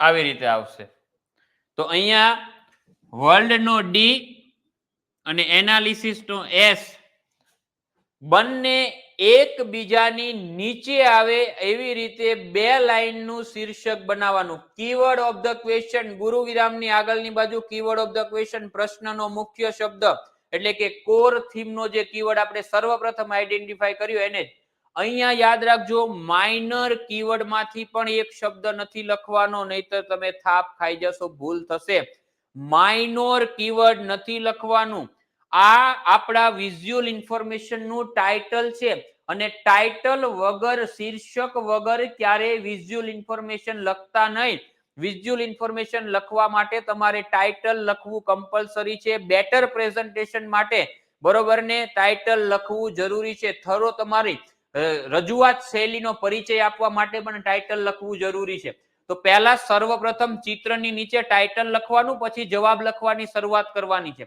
તો એમાં keyword of the question core theme નો કીવર્ડ લખવાનો ક્યારેય અહીંયા માઇનોર થીમ નો કીવર્ડ નહીં લખતા ચિત્ર જોઈને પહેલો જે વિચાર આવેલો જે મુખ્ય આઈડિયા હતો એનો જ કીવર્ડ લખવામાં આવશે હજી કહું છું માઇનોર થીમ નો કીવર્ડ નહીં લખતા પાછળ આવી રીતે તમારે ક્રિએટિવ બરોબર ને વસ્તુ બનાવવાની એની નીચે બીજી લાઈનમાં 3 ડોટ કરવાના જમણી બાજુ અને 1 એનાલિસિસ એવું લખવાનું અને પહેલી લાઈનનો છેલ્લો વર્ડ અને આ એનાલિસિસ નો એસ બંને એકબીજાની નીચે આવે એ પ્રકારે લખી અને અંડરલાઈન કરી દેવાની ટાઇટલ ને અંડરલાઈન ડેફિનેટલી કરવાની એટલે આવી રીતે પછી નીચે આવી રીતે બુલેટ પોઈન્ટ બનાવીને લખવાનું છે પ્રાઇમરી એનાલિસિસ અને એને બોક્સ બનાવવાનું આપણે હવે વિઝ્યુઅલ ઇન્ફોર્મેશન ને 3 ભાગમાં લખીશું જેમાં પહેલા લખીશું પ્રાઇમરી એનાલિસિસ પછી મેં અહીંયા લખેલું છે આરપી 1.1 અહીંયા આપણે એક રેડીમેડ પેરેગ્રાફ લખીશું હું તમને એક રેડીમેડ જો તમારે આમાં વધારે મહેનત કરવાની કે વધારે ઝંઝટમાં પડવાની જરૂર નથી 10 માર્કનું ફોર્મેટ છે 150 શબ્દમાં લખવાનું છે હું કહું છું એ પ્રક્રિયાનું પાલન કરી ઇઝીલી લખી સ્કોર મેળવી આગળ જતા રહો પ્રાઇમરી એનાલિસિસ બરોબર ને અહીંયા આપણે એવું કહેતા હોઈએ છીએ કે મને ચિત્ર જોતા પ્રથમ દ્રષ્ટિમાં આવો વિચાર આવે છે આવા મીનિંગફુલ ઓબ્ઝર્વેશન મને રિફ્લેક્ટ થાય છે તમે ચિત્રની સૂચનામાં શું કીધું કે રિફ્લેક્ટ થાય ચિત્રને જોતા એવા મીનિંગફુલ ઓબ્ઝર્વેશન લખો તો અહીંયા કહેવાનું છે કે મને ચિત્રને જોતા આટલા મીનિંગફુલ ઓબ્ઝર્વેશન રિફ્લેક્ટ થાય છે જે ડિટેલમાં નીચે મુજબ છે એટલે પહેલા ખાલી તમે પ્રાઇમરી એનાલિસિસ આપો છો પ્રાથમિક વિશ્લેષણ રજૂ કરો છો જેમાં તમે ડિટેલમાં એક પણ વસ્તુની ચર્ચા નથી કરતા વોટર ક્રાઇસિસ હોય વિમેન એમ્પાવરમેન્ટ હોય કોઓપરેટિવ સેક્ટર હોય કે માઇનોર તમે જે કાંઈ કીવર્ડ ડિસાઇડ કરીને બનાવ્યા છે માત્ર અહીંયા એને લખવાના છે પ્રાઇમરી એનાલિસિસ પ્રાથમિક વિશ્લેષણ કે મને આવું વિશ્લેષણ ચિત્રને જોતા પ્રાપ્ત થાય છે જે આ મુજબ છે એક પણ વિશ્લેષણને ડિટેલમાં સમજાવવાનું નથી. અહીંયા કોઈ પણ વિશ્લેષણની ડિટેલિંગ અહીંયા લખવાની નથી. એકદમ બેઝિક પ્રાઇમરી બાબતોને અહીંયા લખવાની છે. ત્યારબાદ અહીંયા હું તમને એક પેરેગ્રાફ આપીશ, એટલે અહીંયા દોરી નાખું. આવી રીતનો એક પેરેગ્રાફ આવશે અહીંયા લખવાનો. પ્રાઇમરી એનાલિસિસ ની અંદર અહીંયા મેં આરપી 1.1 લખેલું છે, કારણ કે હું તમને એક રેડીમેડ પેરેગ્રાફ આપીશ. જે મિત્રોનું ઇંગ્લિશ સારું હોય એ મિત્રો આનો રેફરન્સ પેરેગ્રાફ તરીકે ઉપયોગ કરીને પોતાની ભાષામાં બરોબર ને અલગ રીતે પણ લખી શકે છે. એટલે અહીંયા એક પેરેગ્રાફ આવશે બરોબર ને, જેને કહેવામાં આવશે આરપી 1.1, જેમાં પ્રાથમિક વિશ્લેષણ આપણે લખીશું. પ્રાઇમરી ચિત્રને જોતા આપણને શું વિશ્લેષણ પ્રાપ્ત થાય છે, કયા મુદ્દાઓ પ્રાપ્ત થાય છે, આપણને કયા ઓબ્ઝર્વેશન પ્રાપ્ત થયા, આપણે કેવું એનાલિસિસ કર્યું, એની પ્રાથમિક બાબતો લખીશું, પ્રાઇમરી બાબતો લખીશું, પ્રાઇમરી ઇન્ફોર્મેશન. કોઈ ડિટેલ ઇન્ફોર્મેશન નહીં લખીએ. પછી આપણે લખીશું ફોકસ્ડ એનાલિસિસ. પહેલા પેજની અંદર પ્રયત્ન કરવાનો. ફોકસ્ડ એનાલિસિસ એટલે કે હવે આપણે મુદ્દાઓને ડિટેલમાં લખીશું દોસ્તો. હવે અહીંયાથી આપણે મુદ્દાને ડિટેલમાં લખીશું. એટલે હવે આપણા વિઝ્યુઅલ ઇન્ફોર્મેશનનો આ સેકન્ડ પાર્ટ, જેમાં પ્રાઇમરી ઓબ્ઝર્વેશનનો પેરેગ્રાફ લખ્યા પછી તમારે ફરી ટાઇટલ આપવાનું ફોકસ્ડ એનાલિસિસ. કોઈને ફોકસ ન લખવું હોય તો in depth analysis, in depth ન લખવું હોય તો લખે સેન્ટ્રલ એનાલિસિસ. આવી રીતે કોઈ પણ કીવર્ડ લખી અને એને બોક્સ બનાવી દેવાનું છે. ફોકસ્ડ એનાલિસિસ લખી એને બોક્સ બનાવી દેવાનું છે. આપણે બોડી પાર્ટ લખીએ છીએ હવે વિઝ્યુઅલ ઇન્ફોર્મેશનનો. અહીંયા આપણે વિઝ્યુઅલ ઇન્ફોર્મેશનનું ઇન્ટ્રોડક્શન લખી દીધું. હવે તમે જે કીવર્ડ્સની લિસ્ટ બનાવી છે, કોર કીવર્ડ અને માઇનોર કીવર્ડ, કોર કીવર્ડ અને માઇનોર કીવર્ડ, એને અહીંયા લખવાના છે અને ડિટેલમાં નથી સમજાવવાના. એક કે દોઢ કે બે લાઈન, મેક્સિમમ એક લાઈન, દોઢ લાઈન કે બે લાઈનની અંદર તમારે એને સમજાવવાનો પ્રયત્ન કરવાનો છે.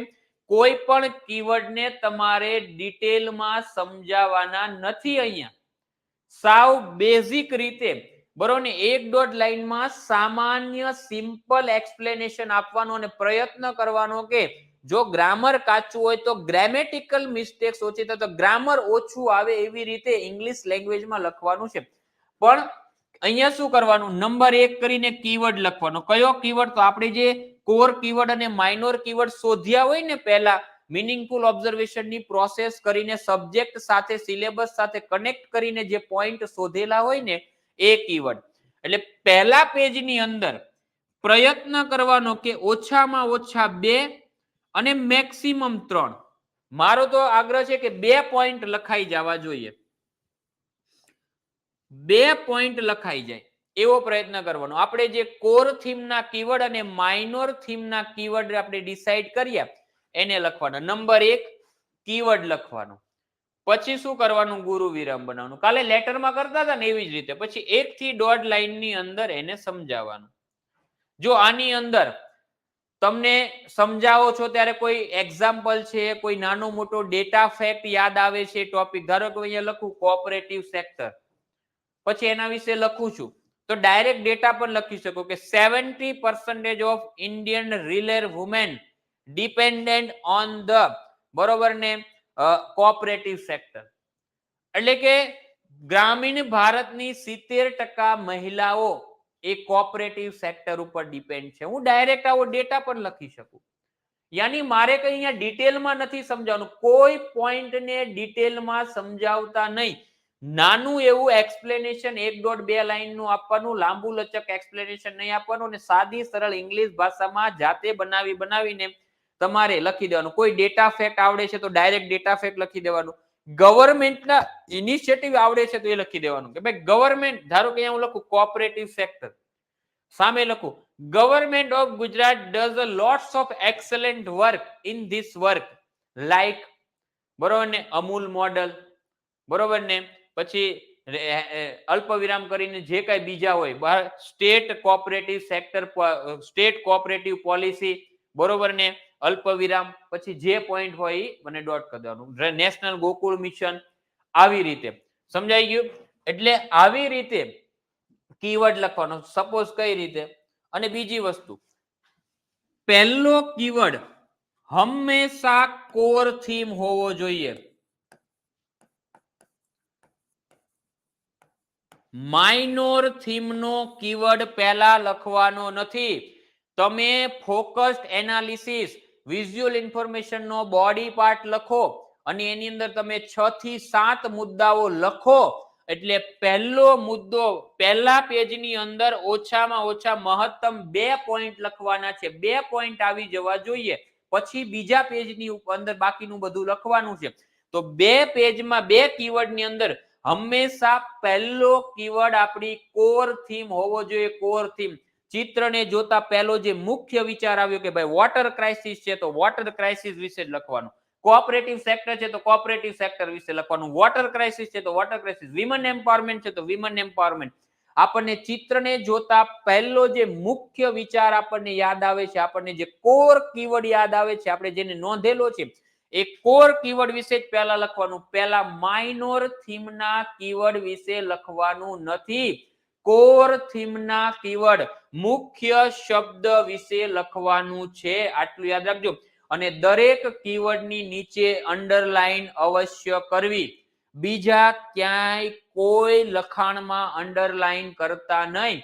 માત્ર ને માત્ર જે કીવર્ડ લખો અને ગુરુ વિરામ કરો, 2 ટપકા કરો છો ઊભા, કીવર્ડની નીચે અંડરલાઈન અવશ્ય કરવી. એટલે શું થશે, ઘણીવાર પેપર ચેક કરનાર વ્યક્તિ અંદર ડિટેલમાં વાંચવા પણ નહીં જાય. એને ઝડપથી ઘણા બધા પેપર ચેક કરવાના હોય તો ઘણીવાર કેવું થાય, ચેક કરતા એ આવી રીતના પ્રેઝન્ટેશન, પહેલા તો તમારું પ્રેઝન્ટેશન જોઈને જ ખુશ થશે કે ભાઈ નહીં, આ વ્યક્તિને કદાચ ફોર્મેટની સમજ છે.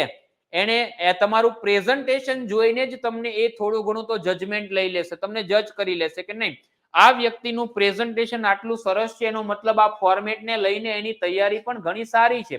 તો તમારા પ્રેઝન્ટેશનના આધાર ઉપર જ એ કદાચ તમારું જજમેન્ટ લઈ લેશે અને એમને લાગશે કે નહીં આમનું પ્રેઝન્ટેશન આટલું સરસ છે, આટલી સરસ રીતે. બાકી એને શું હોય, 2000 પેપર ચેક કરતા હોય તેને જોયું હોય કે બધે ફકરામાં લખી દીધું, સીધું પોઈન્ટમાં લખી દીધું, કોઈ જગ્યાએ ટાઇટલ નથી, કોઈ જગ્યાએ ટાઇટલ છે તો પોઈન્ટમાં લખેલું નથી. અહીંયા તો જોશે કે તમે એક ટાઇટલ પણ આપેલું છે બહુ સરસ 2 લાઈનનું. તમે અહીંયા બરોબર ને વિઝ્યુઅલ ઇન્ફોર્મેશન ને 3 ભાગમાં લખ્યું છે, પ્રાઇમરી ઓબ્ઝર્વેશન, ફોકસ્ડ ઓબ્ઝર્વેશન અને કન્ક્લુઝન, યાની કે તમે 3 ભાગ પાડીને લખેલું છે.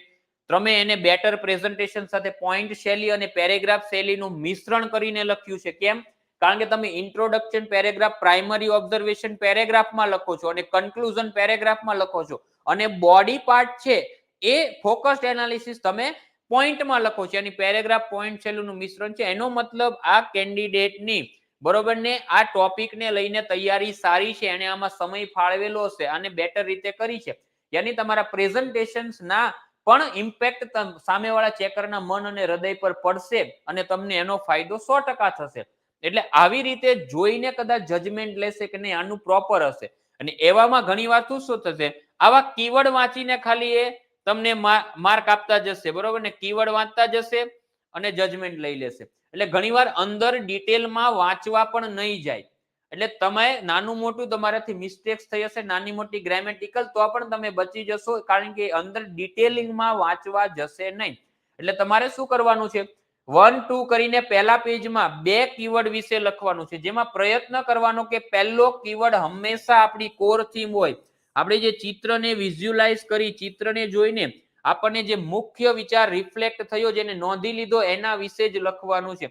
પછી સેકન્ડ કીવર્ડથી આપણે જે માઇનોર થીમ અને માઇનોર કીવર્ડને નોંધેલા છે, સબ્જેક્ટ વાઇઝ કનેક્ટ કરતા જઈને નોંધેલા છે, એના વિશે લખતું જવાનું છે. કીવર્ડ લખવાનો, ગુરુ વિરામ કરવાનું, કીવર્ડની નીચે અંડરલાઈન કરી સામે 1 ડોટ કે 2 લાઈનમાં મેક્સિમમ એક્સપ્લેનેશન આપવાનું અને એક્સપ્લેનેશનમાં નાનું એવું એક્સપ્લેનેશન આપવાનું, લાંબુ લચક નહીં આપવાનું. કોઈ વસ્તુમાં ડાયરેક્ટ ડેટા ખબર છે તો ડેટા જ લખી દેવાનું. કોઈ વસ્તુમાં ડાયરેક્ટ ગવર્મેન્ટની યોજના ખબર છે તો ગવર્મેન્ટની યોજના લખી દેવાની. આમાં તમારી પાસે કીવર્ડ મહત્વપૂર્ણ છે, અંદરનું લખાણ એટલું બધું મહત્વપૂર્ણ નથી. હું તમને એવા કેટલાય પેપરના સેમ્પલ બતાવીશ કે કીવર્ડના આધારે જ માર્ક મળેલા છે, અંદરના લખાણમાં એટલી બધી એક્સેલન્ટ લેવલ નથી, એટલું બધું પરફેક્શન નથી બરોબર ને. પણ એને સ્કોર મળેલો છે. એટલે અંદર મેં કેમ કીધું, ધારો કે અહીંયા કોઓપરેટિવ સેક્ટર, 4 મહિલાઓ જાય છે, માથે દૂધના કેન છે, ગામડાના ધૂળિયા રસ્તા પર ચાલી રહી છે, તો કોર થીમ શું છે ભાઈ? Cooperative sector. તો સામે કોઈ ડિટેલિંગ લાંબી લચક વાતો લખવાની જવાની, ટુ ધ પોઈન્ટ લખવાનું. કેવું? To the point. તો અહીંયા તમારે શું કરવાનું? એકદમ ટુ ધ પોઈન્ટ લખાણ લખવાનું. અહીંયા લખવાનું કે ભાઈ ગવર્મેન્ટ ઓફ ગુજરાત ડઝ, બરોબર ને, lots of excellent work in cooperative sector. ભાઈ ગુજરાત સરકાર કોઓપરેટિવ સેક્ટરમાં ઘણું બધું એક્સેલન્ટ વર્ક કરે છે. લાઈક જેવું કે, બરોબર ને, national Gokul mission, state cooperative policy, અલ્પવિરામ અમૂલ મોડલ, એકેસ્ટ્રા, ઇટીસી. આવું સિમ્પલ લખી દેવાનું. બરાબર ને, કે કોઓપરેટિવ સેક્ટર થી આમ થશે ને પેલું થશે ને કોઓપરેટિવ સેક્ટરમાં આમ આવે ને પેલું આવે ને એવું કંઈ નહીં લખવાનું. સીધું મેં ગુજરાત સરકારના પગલા લખી દીધા. અહીંયાથી તમારો સરકાર પ્રત્યેનો અભિગમ, તમારી નોલેજ, ઇન્ફોર્મેશન પણ ઝલકશે. ધારો કે અહીંયા ડાયરેક્ટ કોઈ મને ગુજરાત સરકારના પગલા નથી ખબર કોઓપરેટિવ સેક્ટરમાં, મને ખાલી એક નાનકડો એવો ડેટા ખબર, ડેટા, તો હું ડેટા લખી દઈશ કે 70% of Gujarat rural women dependent on the cooperative sector. કે 70% ગુજરાતની ગ્રામીણ મહિલા સહકારી ક્ષેત્ર પર નિર્ભર છે. હું ડાયરેક્ટ ડેટા લખી દઈશ, બસ, બીજું કંઈ નહીં. તો આવી રીતે કોઈ કીવર્ડ, અહીંયા તમારી માટે કીવર્ડ સાથે જ મતલબ છે. તમારા કીવર્ડ વાંચીને જજમેન્ટ લઈ લેશે મલ્ટી ડાયમેન્શનલ છે, મીનિંગફુલ ઓબ્ઝર્વેશન છે કે નહીં. બસ અંદર તમે જે લખો. એટલે ડાયરેક્ટ તમને કોઈ ડેટા આવડતો હોય ને, કીવર્ડ ને રિલેટેડ ડેટા આવડતો હોય તો ડાયરેક્ટ ડેટા લખી દેવાનો 1 થી 1.5 લાઈનમાં. બીજું કઈ લાંબી લચક વાતો નહીં લખવાની. ગુજરાત સરકારના કોઈ પગલા, ભારત સરકારના કોઈ પગલા, કોઈ કદમો, કોઈ યોજના આવડતી હોય તો ડાયરેક્ટ એને લખી દેવાની. બરોબર ને? બીજું કઈ વસ્તુ નહીં લખવાની. અને કશું જ ના આવડતું હોય તો નાનું એવું 1.2 લાઈનનું સિમ્પલ એક્સપ્લેનેશન આપી દેવાનું તમારી ભાષામાં કીવર્ડ લખીને. પણ કીવર્ડ ને અંડરલાઈન 100% કરજો. આટલું યાદ રાખજો. બરોબર? આવી રીતે તમારે આ વસ્તુ લખવાની છે. પછી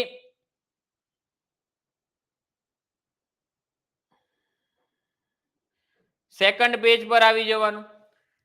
સેકન્ડ પેજ ની અંદર મેં અહીંયા 5 મુદ્દા લખ્યા છે. 5 પોઈન્ટ લખશો, સફિશિયન્ટ છે, મોર ધેન ઇનફ છે. કોઈ વ્યક્તિને વધારે લખવું હોય તો 6 પોઈન્ટ લખી શકે. 6 થી વધુ પોઈન્ટ લખવાની કોઈ જરૂરિયાત છે નહીં. 6 પોઈન્ટ ક્વાઇટ ઇનફ છે, સફિશિયન્ટ છે, મોર ધેન ઇનફ છે. કોઈ મેજર રિક્વાયરમેન્ટ નથી વધારે પોઈન્ટ લખવાની. મેક્સિમમ પોઈન્ટ થી માર્ક નહીં આવે, મિનિંગફુલ પોઈન્ટ થી માર્ક આવશે આ ફોર્મેટ ની અંદર. એટલે 5 પોઈન્ટ જેવું લખવાનું છે.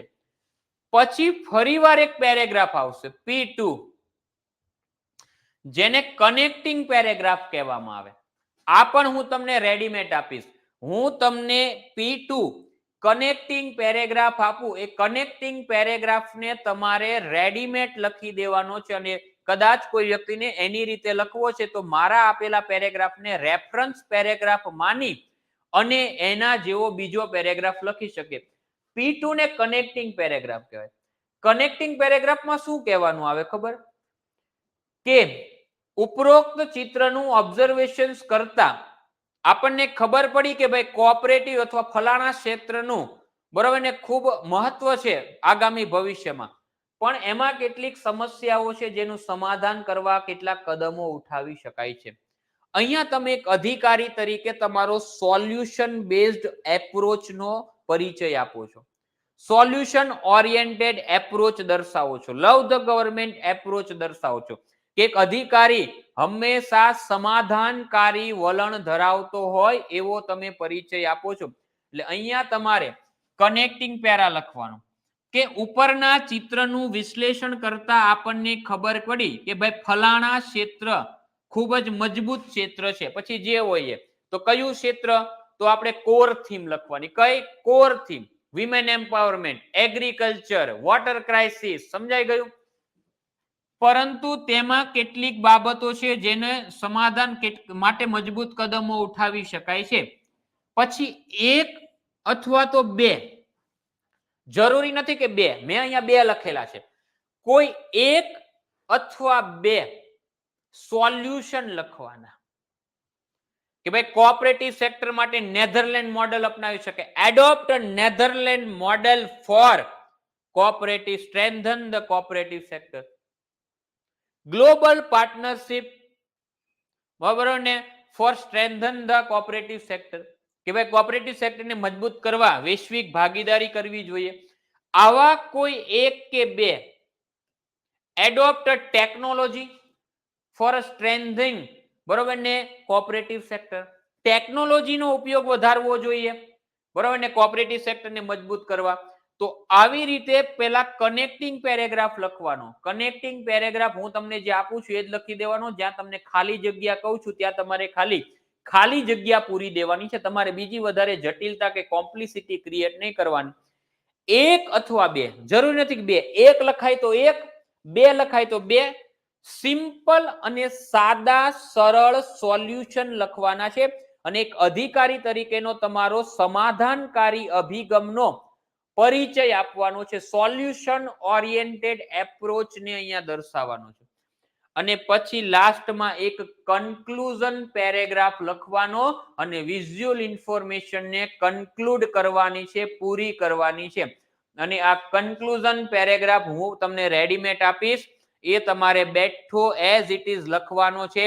એમાં જ્યાં ખાલી જગ્યાઓ આપું છું એ ખાલી જગ્યા પૂરવાની છે.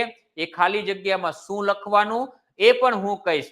એટલે કન્ક્લુઝન પેરેગ્રાફમાં વિઝ્યુઅલ ઇન્ફોર્મેશન નું સમાપન કરવાનું છે અને એને પેરેગ્રાફમાં લખવાનું. આવી રીતે બેટર પ્રેઝન્ટેશન સાથે પોઈન્ટ પેરેગ્રાફ શૈલીમાં લખાશે. એટલે તમે જુઓ, P3 તમને રેડીમેડ મળશે, P1 રેડીમેડ મળશે, P2 રેડીમેડ મળશે. તમારે ખાલી 5 પોઈન્ટો બનાવીને લખવાના છે. આટલું જ આમાં મહેનત આવશે. આપણે હવે આનું પ્રેઝન્ટેશન જોઈ લીધું કે 2 પેજની અંદર આવી રીતે તમને ધારો કે આપેલું હશે. આ તમારે અહીંયા તમે ચિત્ર જોઈને ચિત્રનો, બરોબર ને, અહીંયા ટાઇટલ બનાવ્યું, keyword of the question, 1 analysis. પહેલો ભાગ લખીએ પ્રાઇમરી એનાલિસિસ. તમારે આવી રીતે રેડીમેડ પહેલો પેરેગ્રાફ લખવાનો છે.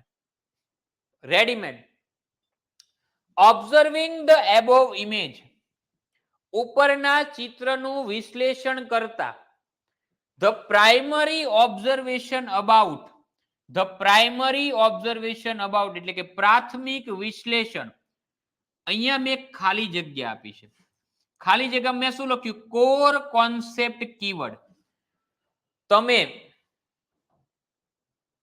સ્પેસ વધે તો એટલા બધા માર્ક કટ નથી થતા, બરોબર ને, પણ બહુ વધારે પડતી સ્પેસ વધે ને તો થાય.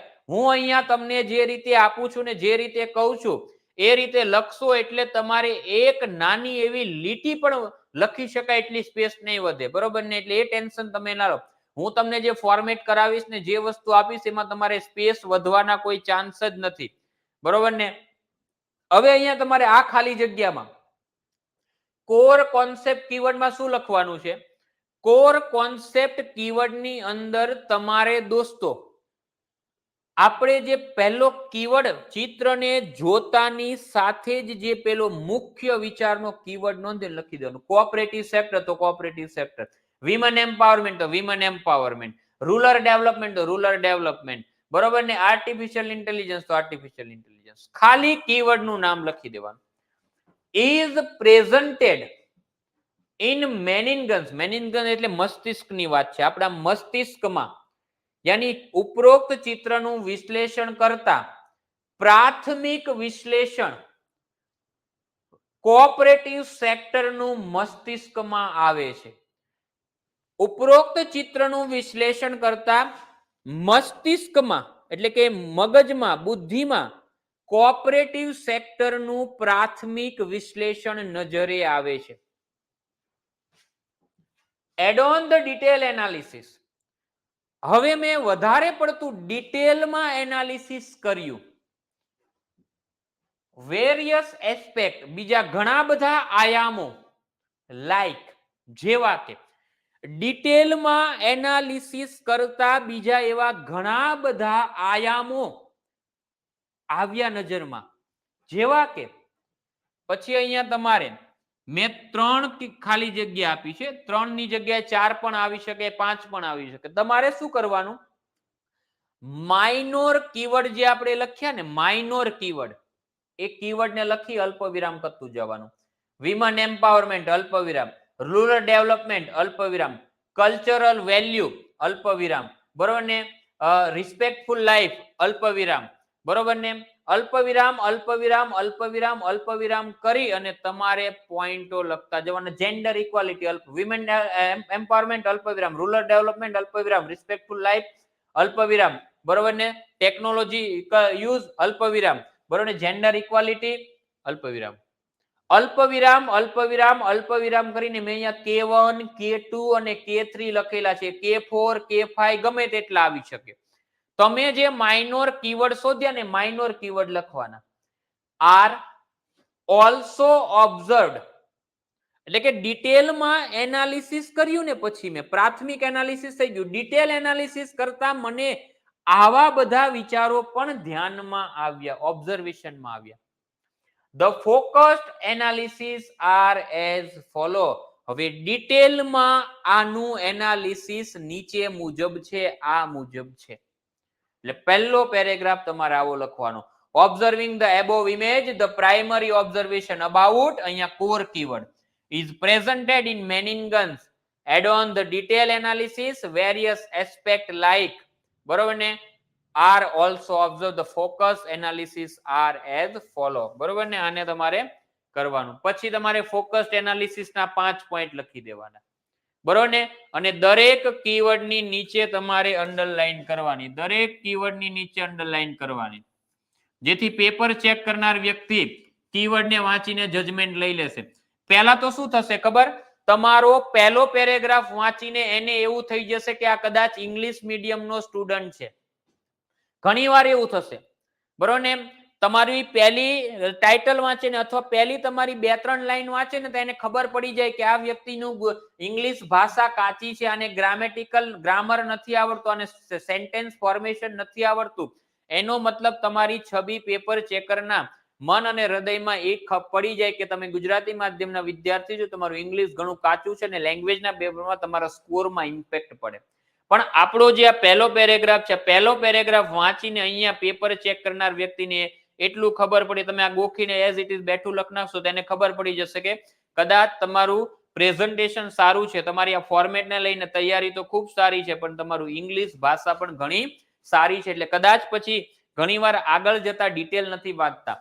આવી રીતે ખાલી કીવર્ડ વાંચી લે તો અહીંયા એને એ પણ ખબર પડી જાય કે તમારું મીનિંગફુલ ઓબ્ઝર્વેશન પણ ખૂબ સારું છે, તમારી વિશ્લેષણાત્મક શક્તિ પણ ઘણી સારી છે, એટલે ડાયરેક્ટ, બરોબર ને, આવા કીવર્ડ વાંચી અને આગળ વધી જશે, બરોબર ને, અંદર ડિટેલમાં વાંચવા જશે નહીં.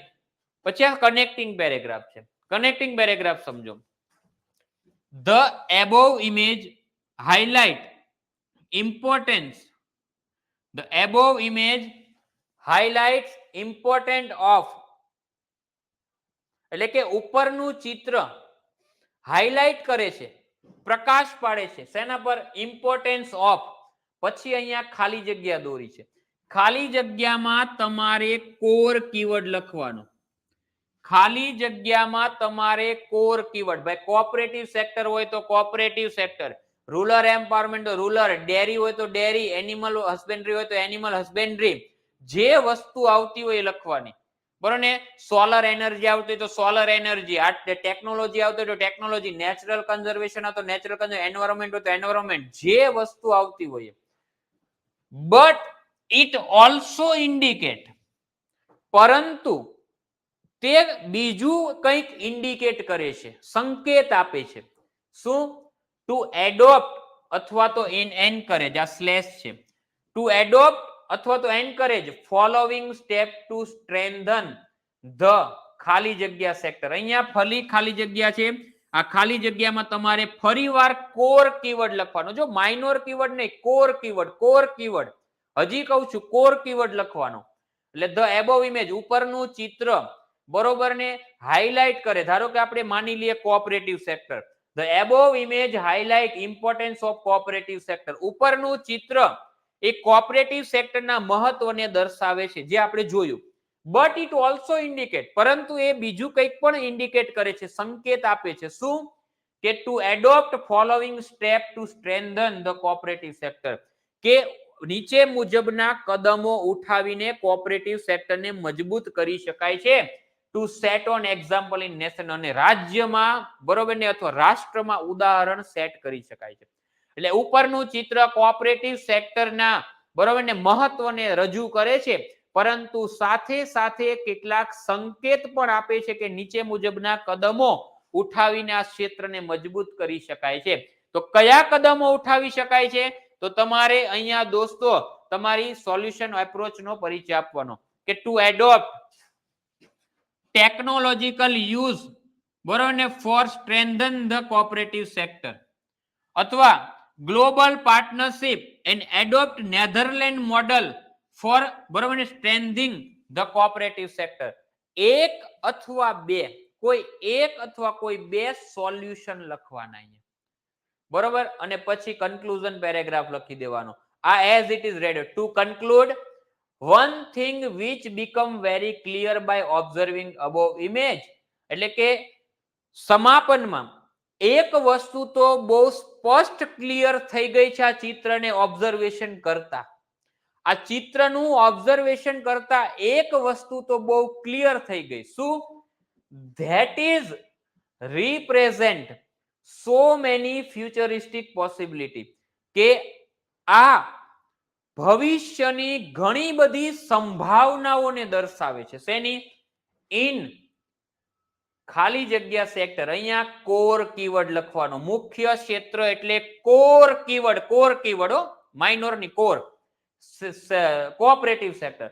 યાની ચિત્રનું વિશ્લેષણ કરતા એક વસ્તુ તો બહુ સ્પષ્ટ ક્લિયર થઈ ગઈ છે કે ભાઈ કોઓપરેટિવ સેક્ટરમાં ભવિષ્યમાં ઘણી બધી સંભાવનાઓ રહેલી છે. બરોબર ને? which will play a vital role in achieving, જે એક મહત્વપૂર્ણ ભૂમિકા ભજવશે બરોબર ને લક્ષ્યને પ્રાપ્ત કરવા. અને અહીંયા હંમેશા વિકસિત ભારત @2047 લખી શકાય. જો એ સિવાય તમે બીજું કોઈ પણ લખી શકો છો ગવર્મેન્ટના લક્ષ્ય, પણ અત્યારે સૌથી ટ્રેન્ડિંગમાં આ લક્ષ્ય છે. આત્મનિર્ભર ભારત લખી શકો છો, સહકારથી સમૃદ્ધિ લખી શકો છો.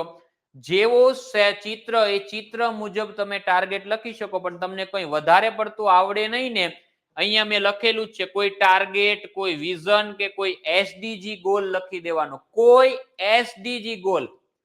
જો ચિત્ર એવું આપેલું હોય કે એની સાથે કોઈ એસડીજી ગોલ કનેક્ટ થતો હોય તો અહીંયા એસડીજી ગોલ કે ભાઈ which will play a vital role in achieving sustainable development goal 10 gender equality, બરોબર? 5 gender equality, કે ભાઈ એ સસ્ટેનેબલ ડેવલપમેન્ટ સતત વિકાસ લક્ષ્ય 5 ના લક્ષ્યને પ્રાપ્ત કરવામાં મદદરૂપ અથવા મહત્વપૂર્ણ ભૂમિકા ભજવશે. which will play a vital role in achieving Viksit Bharat @2047, which will play a vital role in achieving Sahkar se Samruddhi, which will play a vital role in achieving Atmanirbhar Gujarat થી આત્મનિર્ભર ભારત. આવી રીતે કોઈ vision લખી દેવાનું, કોઈ લક્ષ્ય લખી દેવાનો, કોઈ એસડીજી લખી દેવાનો. ચિત્ર સાથે જે વસ્તુ કનેક્ટ થતી હોય એને લખવાની. સરકારનું કોઈ વિઝન કનેક્ટ થતું હોય તો વિઝન લખવાનું. સરકારનો કોઈ ટાર્ગેટ હોય આ સેક્ટરને લઈને તો એ ટાર્ગેટ લખવાનો. કોઈ એસડીજી ગોલ આ ચિત્ર સાથે કનેક્ટ થતો હોય, ચિત્ર સાથે એટલે એની કોર થીમ સાથે કનેક્ટ થતો હોય કોઈ એસડીજી ગોલ, તો એને લખી દેવાનું. યાની કોઈ ગવર્મેન્ટનો ટાર્ગેટ છે, કોઈ ગવર્મેન્ટનું વિઝન છે, અથવા તો ગવર્મેન્ટનું બરોબર ને કોઈ વિઝન છે અથવા તો એસડીજી ગોલ છે. આની સાથે જે ત્રણમાંથી જે વસ્તુ કનેક્ટ થતી હોય એને અહીંયા લખી દેવાની. અને તમને વધારે પડતું કઈ સમજાય નહીં તો વિકસિત ભારત @2047 લખી દેવાનું. એ બધામાં કામ લાગશે, એવરગ્રીન છે. આટલું ક્લિયર? આવી રીતે આ તમારું વિઝ્યુઅલ ઇન્ફોર્મેશન હતું કે એનું પ્રેઝન્ટેશન આવી રીતે હોય, એની રજૂઆત આવી રીતે હોય. તો અહીંયા મેં તમને બરોબર ને આ સેકન્ડ પેજ કીધું. અહીંયા મોટા ભાગની જગ્યાઓમાં ખાલી જગ્યાઓમાં કોર કીવર્ડ જ લખવાનો છે, બીજું કઈ નથી લખવાનું. કોર કીવર્ડ લખી દેવાનું એટલે તમારું કામ બની જાય. અહીંયા મેં એક ચિત્ર આપેલું છે તમને. ચિત્રને જોઈને મને આપણે ચાલો મીનિંગફુલ ઓબ્ઝર્વેશન શોધવાનો પ્રયત્ન કરીએ. મીનિંગફુલ ચિત્રને જોઈને દોસ્તો મને કહો કે આની કોર થીમ તમને શું યાદ આવે? કોર કીવર્ડ, આની કોર થીમ શું છે? મુખ્ય શબ્દ કોર કીવર્ડ શું છે? ચલો આપણે એક ડિસ્કશન કરી લઈએ ચિત્રના માધ્યમથી આપણે જેટલું શીખ્યા છીએ.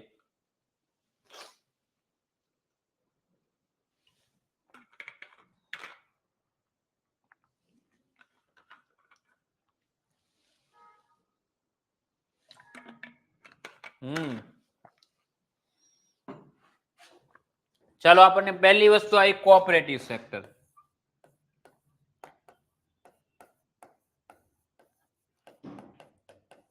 હવે આપણે શું કરીશું? આનું માઇનોર થીમ પર જ અહીંયા આપણે હવે જો મીનિંગફુલ ઓબ્ઝર્વેશન આપણે દોસ્તો હવે અહીંયા મીનિંગફુલ ઓબ્ઝર્વેશન માટેના પોઈન્ટ તૈયાર કરીએ છીએ. હવે આપણે આવી જવાનું માઇનોર કીવર્ડ પર. માઇનોર કોન્સેપ્ટ પહેલું હિસ્ટ્રી સાથે કનેક્ટ કરવાનું થાય છે. હિસ્ટ્રી સાથે જનરલી કનેક્ટ થતું હોતું નથી. જનરલી આપણને વિઝ્યુઅલ ઇન્ફોર્મેશનમાં જે ફોટા આપેલા હોય ને એ હિસ્ટ્રી સાથે ઓછા કનેક્ટ થાય એટલે જતું કરવાનું. બીજું આપણે કલ્ચર પર આવો. કલ્ચર સાથે કઈ વસ્તુ કનેક્ટ થાય?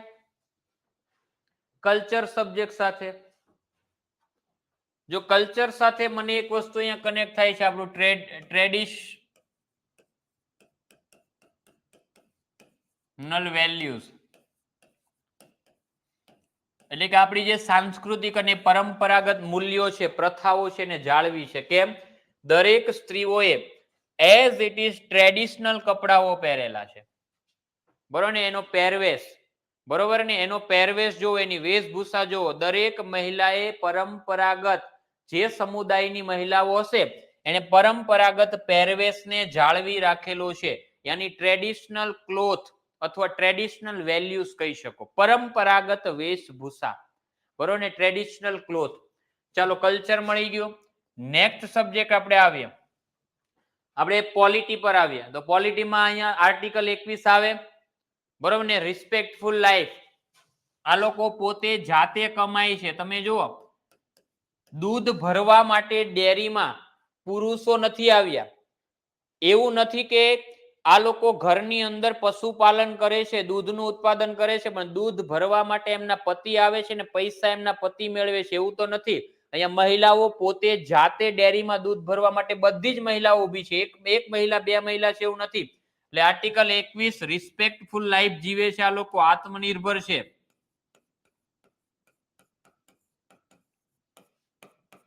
ગરિમાપૂર્ણ જીવન જીવે છે, જાતે કમાય છે, જાતે મહેનત કરે છે અને બરોબર ને ખુશ છે. કેમ રિસ્પેક્ટફુલ લાઈફ કીધું? કારણ કે બધી જ મહિલાઓ કેવી છે? હેપી ફેસ, સ્માઇલી ફેસ છે બધીનો. યાની એવું પણ નથી કે મજબૂરીમાં દૂધ ભરવા આવે, નહીં. દરેક મહિલાઓ તમે જુઓ કે ખુશ મિજાજ, હસતા ચહેરા સાથે દૂધ ઉત્પાદન કરી ભરી. નાના છોકરા જેવા મુદ્દા નહીં કનેક્ટ કરવાના કે પાછળ 10 ઝાડવા દેખાઈ રહ્યા છે, બરોબર ને? આટલી મહિલાઓની વચમાં મને અહીંયા એક પુરુષ દેખાય છે, બરોબર ને? જે બેરોજગાર દેખાઈ રહ્યો છે. આ પ્રકારના ઇનલોજિકલ પોઈન્ટો ઘણા વિચારવા, ઘણા લોકો આવું કરે. આટલી મહિલાઓની વચ્ચે એક પુરુષ દેખાઈ રહ્યો છે જે કામ વિહીન લાગી રહ્યો છે, બરોબર ને? બરોબર ને? એ પ્રકૃતિનું મને પાછળની તરફ એક ઇલેક્ટ્રિસિટીના તારના બે થાંભલા દેખાય છે. આવા ઇનલોજિકલ ઓબ્ઝર્વેશન નહીં કરવાના. આપણી સિલેબસની દુનિયાના, ભણતરની દુનિયાના મુદ્દા. હવે ત્રીજું શું વિચારવાનું ખબર? રિસ્પેક્ટફુલ લાઈફ સિવાય હવે આવી જવાનું નેક્સ્ટ સબ્જેક્ટ. જીઓગ્રાફીમાં કઈ કનેક્ટ નથી થતું, થતું હોય તો કરવાનું, નથી થતું તો આગળ વધવાનું. ઇકોનોમીમાં જેમ કે એક ભાઈએ કીધું વિમેન એમ્પાવરમેન્ટ, મહિલા સશક્તિકરણ, સેલ્ફ રિલાયન્ટ મહિલા, આત્મનિર્ભર મહિલા,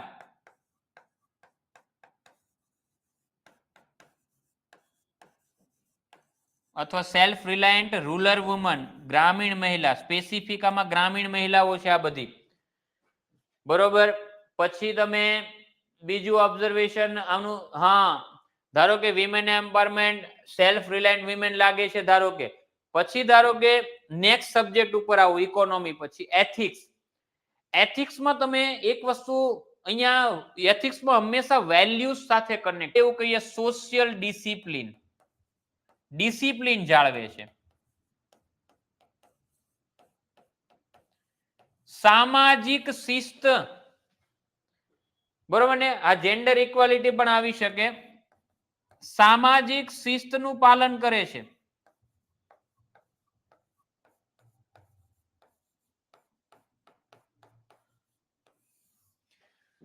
સામાજિક શિસ્ત, બરોબર ને, સોશિયલ ડિસિપ્લિન, કે ભાઈ બધી મહિલાઓ શિસ્તબદ્ધ રીતે એક લાઈનમાં ઊભી છે. આ રૂરલ ડેવલપમેન્ટ પણ આવે, યાની બધી મહિલાઓ એક સાથે કોઈ પણ બરોબર ને તાક ઝાક વગર શાંતિથી એક લાઈનમાં ઊભી છે. સોશિયલ ડિસિપ્લિન, ડિસિપ્લિનનું પાલન કરે.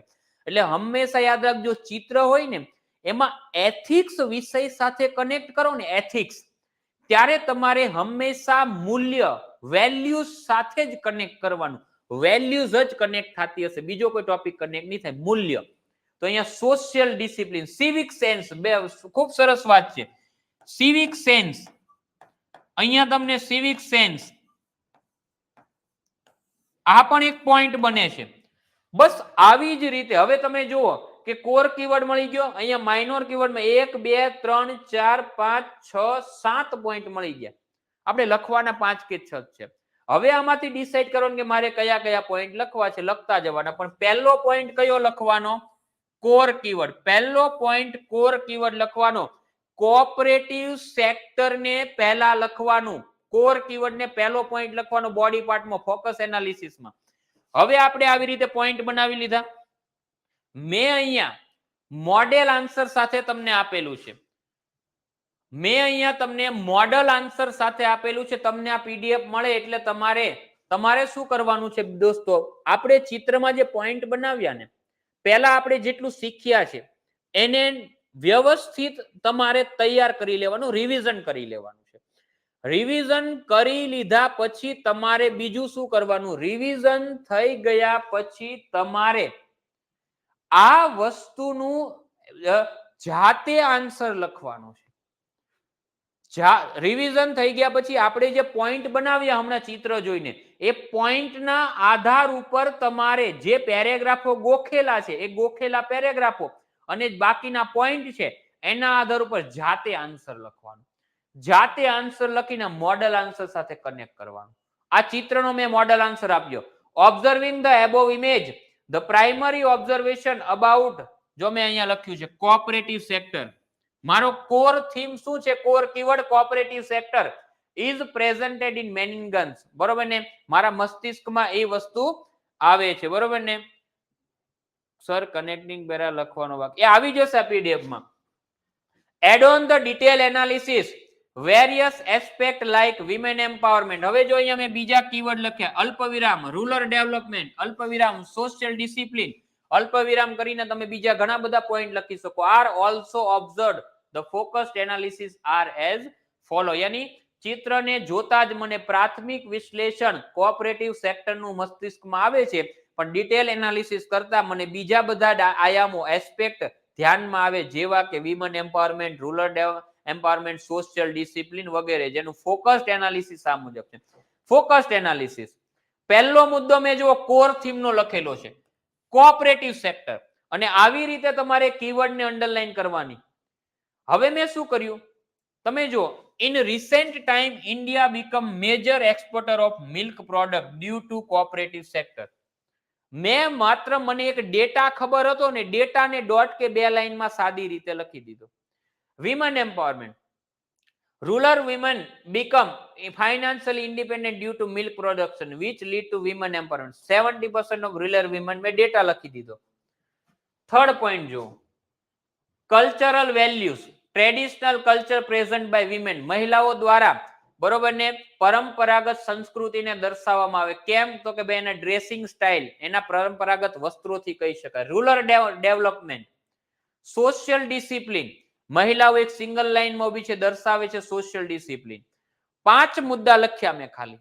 તમે બીજા 6થો મુદ્દો લખી શકો. Connecting paragraph. The above image highlight important of cooperative sector. અહીંયા જો ખાલી જગ્યા હતી, ખાલી જગ્યામાં મેં core keyword લખ્યો cooperative sector. But it also indicate to adopt following step to strengthen the cooperative sector. ફરીવાર અહીંયા core keyword આવે, ખાલી જગ્યા હતી ત્યાં. To set on example in nationwide. બરોબર ને? પછી મેં અહીંયા 1 કે 2 સોલ્યુશન આપી દીધા. Use of technology in corporation sector, કે ભાઈ કોર્પોરેશન સેક્ટરમાં ટેકનોલોજીનો ઉપયોગ કરવો જોઈએ, બરોબર ને, રોબોટિક્સ વગેરે. We can go for international corporation, આપણે લોકો આંતરરાષ્ટ્રીય સહયોગ તરફ જઈ શકીએ, એટલે કે નેધરલેન્ડ મોડેલ અપનાવી શકીએ અથવા નેધરલેન્ડ સાથે પાર્ટનરશિપ કરી શકીએ કોઓપરેટિવ સેક્ટરને મજબૂત બનાવવા.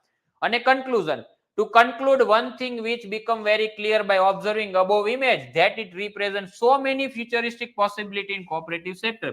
આ ચિત્રનું વિશ્લેષણ કરતા એક વસ્તુ તો બહુ ક્લિયર થઈ ગઈ કે ભવિષ્યમાં આ કોઓપરેટિવ સેક્ટરમાં ઘણી બધી સંભાવનાઓ રહેલી છે, which will play a vital role, જે અગત્યની ભૂમિકા ભજવશે in achieving સહકાર સે સમૃદ્ધિ, સહકારથી સમૃદ્ધિના લક્ષ્યને પ્રાપ્ત કરવામાં અને વિકસિત ભારત @2047 ના લક્ષ્યને પ્રાપ્ત કરવામાં મહત્વની ભૂમિકા ભજવશે. તમને જો કંઈ યાદ ના આવે તો વિકસિત ભારત @2047 લખી દેવાનું. આટલું ક્લિયર? આવી રીતે કરવાનું. આવી જ રીતે મેં બીજું એક ચિત્ર આપેલું છે મેટ્રોનું. તમારે શું કરવાનું છે? આ ચિત્રને જોવાનું છે. આને મેં જે રીતે કીધું છે એવી રીતે પહેલા તો તમારે આખા ફોર્મેટનું રિવિઝન કરવાનું છે. આખા ફોર્મેટનું રિવિઝન થઈ જાય, બધા પેરેગ્રાફ ગોખાઈ જાય, કંઠસ્થ થઈ જાય, 2-5 વાર લખીને પ્રેક્ટિસ કરી લેવાના છે. અને પછી આનો મીનિંગફુલ ઓબ્ઝર્વેશન તૈયાર કરવાનું, કોર કીવર્ડ તૈયાર કરવાના, માઇનોર કીવર્ડ સબ્જેક્ટ સાથે કનેક્ટ કરતા જવાના છે અને તૈયાર કરવાના છે. એટલું થઈ જાય પછી તમારે એનો મોર આન્સર લખવાનો, જવાબ લખવાનો, જાતે પ્રેક્ટિસ કરવાની છે. જાતે પ્રેક્ટિસ કરી લીધા પછી મેં એનો એ મોડલ આન્સર આપેલો છે. આપણે જે વસ્તુ શીખવાડી એ મુજબનો મેં મોડલ આન્સર આપેલો છે. મોડલ આન્સર સાથે તમારે કમ્પેરિઝન કરવાની છે કે હજી તમે શું ક્યાંક નાની મોટી ભૂલ કરો છો. જે ભૂલ થતી હોય એ ભૂલને તમારે સુધારી લેવાની. આટલું ક્લિયર? એ ભૂલને તમારે સુધારી લેવાની છે. આવી રીતે ટાઇટલ 3 ભાગમાં primary analysis, focused analysis. Focused એનાલિસિસમાં પહેલો મુદ્દો છે કોર કીવર્ડ નો આવશે, 3 ભાગમાં લખવાનું, કન્ક્લુઝન પેરેગ્રાફ. અને આ પોઈન્ટો બને એટલા નાના નાના, મેં જો 1 લાઈન, 1.5 લાઈન, 2 લાઈનના મેક્સિમમ બનાવેલા છે, તમારે પણ એવી જ રીતે બનાવવાના છે. આટલું ક્લિયર? આવી રીતે connecting paragraph, conclusion paragraph, solution બધું જ આપેલું છે, તમારે એનો રેફરન્સ તરીકે યુઝ કરવાનો છે. પછી મેં આવી જ રીતે આપણે જે શીખવાડીએ છીએ એ મુજબ વિદ્યાર્થીઓ એક્ઝામમાં લખે છે અને સ્કોર લાવે છે, એ મેં તમને બતાવ્યું છે. આ શીખવાડેલું છે. આપણે જે શીખવાડ્યું એ મુજબ જ રેડીમેડ ગોખીને વિદ્યાર્થી લખે છે અને સ્કોર કેવી રીતે લાવે છે. આ ડીવાયએસઓની એક્ઝામમાં મારા વિદ્યાર્થીઓને, આની આગલી ડીવાયએસઓમાં મારા જે સ્ટુડન્ટ હતા, બરોબર ને, એમના આ પેપર છે. મેં બહુ આ તો અહીંયા જ મેં હવે શરૂ કર્યું. પહેલા તો મારી પાસે 10-12 વિદ્યાર્થી જ હતા જેને હું ભણાવતો, બરોબર ને, તો વધારે જગ્યાએ મેં ભણાવ્યું નથી. આવી રીતે મારા મિત્રો છે બધાએ લખેલું છે, તમે જુઓ, બરોબર ને. પહેલો શરૂઆતનો પેરેગ્રાફ લખ્યો, સેન્ટ્રલ ઓબ્ઝર્વેશન લખ્યું, એની પાસે જગ્યા ન વધી તો એને ડાયરેક્ટ શું કર્યું, કનેક્ટિંગ પેરેગ્રાફના બદલે સોલ્યુશન લખી દીધા 2 અને કન્ક્લુઝન લખી નાખ્યું. 6 પોઈન્ટ ને 5 માર્ક મળેલા છે. આવા ઘણા બધા વિદ્યાર્થી સીસી વગેરેમાં છે, બધાને સ્કોર મળેલો છે, બરોબર. તો મેં સેમ્પલ માટે તમને અહીંયા આપેલું છે કે આવી રીતે લખવાથી માર્ક મળે છે મીનિંગફુલ ઓબ્ઝર્વેશન સાથે. આટલું ક્લિયર? પછી મેં તમારી પ્રેક્ટિસ માટે બીજા 2-3 ચિત્રો આપેલા છે પીડીએફમાં. આ ચિત્રોને તમારે જોવાના છે. ચિત્રોને જોઈને તમારે મીનિંગફુલ ઓબ્ઝર્વેશન તૈયાર કરવાના છે. પછી આપણે જે શીખવાડ્યું છે એ શીખવાડ્યા મુજબ તમારે બધું લખવાનું છે, બરોબર ને. અને પછી તમારે ઇવેલ્યુએશન કરવાનું. આવી રીતે મેં તમને કેટલાક ચિત્રો આપેલા છે તમારી પ્રેક્ટિસ માટે, બરોબર. અને પછી આની જરૂરિયાત નથી, બરોબર ને.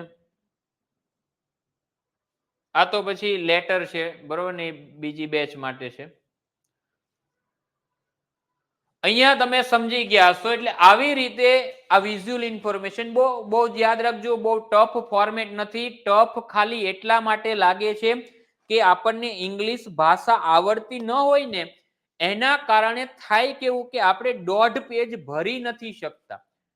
આપણી પાસે કોઈ એવું રેડીમેડ, કારણ કે જો હું તમને હજી કહું, ઇંગ્લિશ ન આવડતું હોય ને તો ઇંગ્લિશ ભાષા શીખવા નહીં જાતા. 2 મહિના, 4 મહિના, 5 મહિનામાં ક્યારેય ઇંગ્લિશ ભાષા આવડે નહીં.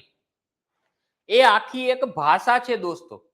હું તમને મોટી મોટી સલાહ આપી દઉં કે આ બુક વાંચી લો, એ બુક વાંચવાથી આવડી જશે. રોજ ન્યૂઝપેપર વાંચો, ન્યૂઝપેપર વાંચવાથી આવડી જશે. રોજ તમે બરોબર ને 50 વોકેબ તૈયાર કરો, વોકેબ તૈયાર કરવાથી આવડી જશે. આવી રીતે ન આવડે એના માટે નહીં, આવડી જાય પણ લાંબો સમય જોઈએ. આપણે એક તરફ તો પ્રીની તૈયારીઓ કરવાની હોય, મેન્સની તૈયારી કરવાની, બીજા સબ્જેક્ટ વાંચવાના, ઇતર કામો હોય, સાથે સાથે શું કરવું? ઇંગ્લિશ શીખવું. ઇંગ્લિશ શીખવા માટે પ્રોપર એક સમય ફાળવવો પડે. તમારે ફ્રી થઈને એ જ વસ્તુ કરવી પડે. આખી ભાષા શીખતા લાંબો સમય લાગે. એ શીખવા અધિકારી બની ગયા પછી નિરાતે નોકરી કરતા કરતા શીખી લેજો. અત્યારે પરીક્ષા પાસ કેમ કરીને જતું રહેવું ને એ વિચારવાનું. અને પરીક્ષા પાસ કરીને મારા બધા મિત્રો આવી જ રીતે મેં જે કીધું છે એ મુજબ મેં જેને વિદ્યાર્થીઓ મિત્રોને શીખવાડ્યું એ બધા લખી અને પાસ થઈને જતા રહી. પછી તમે નિરાતે ઇંગ્લિશ શીખ્યા કરજો. શશી થરૂર બની જજો આ ફિલ્ડના, બરોબર ને? પણ અત્યારે ઇંગ્લિશ ભાષા શીખવા કરતા આવી રીતે રેફરન્સ, રેડીમેડ પેરેગ્રાફોનો યુઝ કરી અને લખી અને આગળ વધી જવાનું. બહુ વધારે પડતું એમાં નહીં પડવાનું. જેટલું કહું એટલું કંઠસ્થ કરતું જવાનું છે. એટલે આવી રીતે વિઝ્યુઅલ ઇન્ફોર્મેશનમાં લોકોને પ્રોબ્લેમ એટલે આવે કે લખવા માટે, 1.5 પેજ લખવા માટે ઇંગ્લિશ ભાષા નથી હોતી, વોકેબ નથી હોતા. પહેલો પ્રોબ્લેમ આવે મીનિંગફુલ ઓબ્ઝર્વેશન. ચિત્રને જોઈને વિશ્લેષણ કરતા જ નથી આવડતું. પહેલા તો ત્યાં અટવાય. બીજું, ભાષા નથી આવડતી. 1.5 પેજ ભરવું કેમ? વોકેબ નથી આવડતું, ગ્રામર નથી આવડતું, સેન્ટેન્સ ફોર્મેશન નથી આવડતું, ત્યાં અટવાય. આવી રીતે તમને એક પણ વસ્તુનો પ્રોબ્લેમ નહીં આવે. હવે તમારા માટે આ ફોર્મેટ સાવ ઈઝી છે. ખાલી મેં કીધું છે એ મુજબ બધું ગોખી નાખજો, કંઠસ્થ કરી લેજો, તૈયાર કરી નાખજો અને 2-3 વિઝ્યુઅલની પ્રેક્ટિસ કરી લેજો એટલે ક્વાઇટ ઇનફ છે. પછી વધારે કોઈ જરૂરિયાત છે નહીં. બહુ ઈઝી ફોર્મેટ છે. આટલું ક્લિયર? તો આજનો લેક્ચર આપણે અહીંયા સુધી રાખીએ, બરોબર ને? અહીંયા તમારું ઇંગ્લિશ લેંગ્વેજનું વિઝ્યુઅલ ઇન્ફોર્મેશન ફોર્મેટ ફિનિશ થયું. આની અંદર બીજું વધારે કંઈ છે નહીં. બહુ ઈઝી અને નાનકડું એવું ફોર્મેટ છે. આની અંદર કોઈ પ્રકારે નથી આવતા બીજા કે ભાઈ આવા પ્રકારના ચિત્ર હોય તો આમ હોય ને આવા પ્રકારના ચિત્ર હોય તો આમ નહીં. આમાં એક જ વસ્તુ સાથે મતલબ છે, મીનિંગફુલ ઓબ્ઝર્વેશન. બીજી કોઈ વસ્તુ સાથે અહીંયા મતલબ છે નહીં. એ વસ્તુનું તમે ખાસ ધ્યાન રાખજો, બરોબર? ચાલો આપણે મળીએ આવતીકાલે. હમણાં હું તમને ગદ્યાત ગ્રહણની એક પીડીએફ મોકલાવું છું. એ આવતીકાલે આપણે ગદ્યાત ગ્રહણનો જે લેક્ચર લેશું ને એની અંદર તમારે પ્રિન્ટ આઉટ કરીને રાખવાની છે. હું ગુજરાતીના ગદ્યાત ગ્રહણની અંદર તમને કહેતો જઈશ. એ મુજબ તમારે નાના મોટા બાબતો કરતી જવાની છે, બરોબર ને? એપ્લાય કરતા જવાના છે. નિયમો આપણે લાઈવ કરીશું દોસ્તો. ચાલો મળીએ. Thank you. બીજા કઈ તમારા ક્વેશ્ચન નથી ને? પાર્થભાઈ, હેપીભાઈ, વૈભવભાઈ, તમારા કઈ?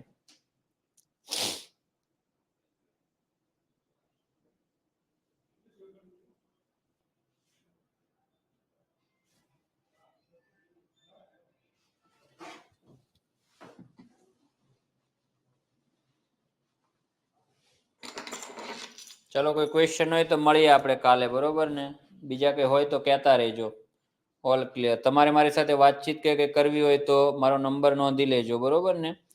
કંઈ બી તમારે ડાઉટ્સ હોય, પ્રોબ્લેમ હોય, એની ટાઈમ તમારે રૂબરૂ મળવું હોય ગાંધીનગરમાં વગેરે તો આટલું ક્લિયર. નંબર હું તમને મારો આપી દઉં છું. તમને કઈ બી ઇશ્યુ હોય તો 7567759076 અમારો મોબાઈલ નંબર બી છે અને બરોબર ને? ઓકે, સોરી બરોબર ને? હેપી નામ લખેલું હતું એટલે એમાં શું છે, અમારે એક મિત્ર છે એને એનું નામ હેપી છે તો મને એમ થયું કે બોયઝ હશે, બરોબર ને? ડોન્ટ વરી, કઈ વાંધો નહીં. તમારા કંઈ બી ઇસ્યુ હોય, તમને કંઈ ડાઉટ હોય, તમારે રૂબરૂ મળવું હોય, સબ્જેક્ટ રિલેટેડ કંઈ બી ક્વેરી હોય તો મારો બરોબર મોબાઈલ અને વોટ્સઅપ નંબર બી આ જ છે ને, કોલમાં બી આમાં જ છે, બરોબર ને? તમે મારી સાથે ગમે ત્યારે સંપર્ક કરી શકો છો, બરોબર ને? ચાલો મળીએ.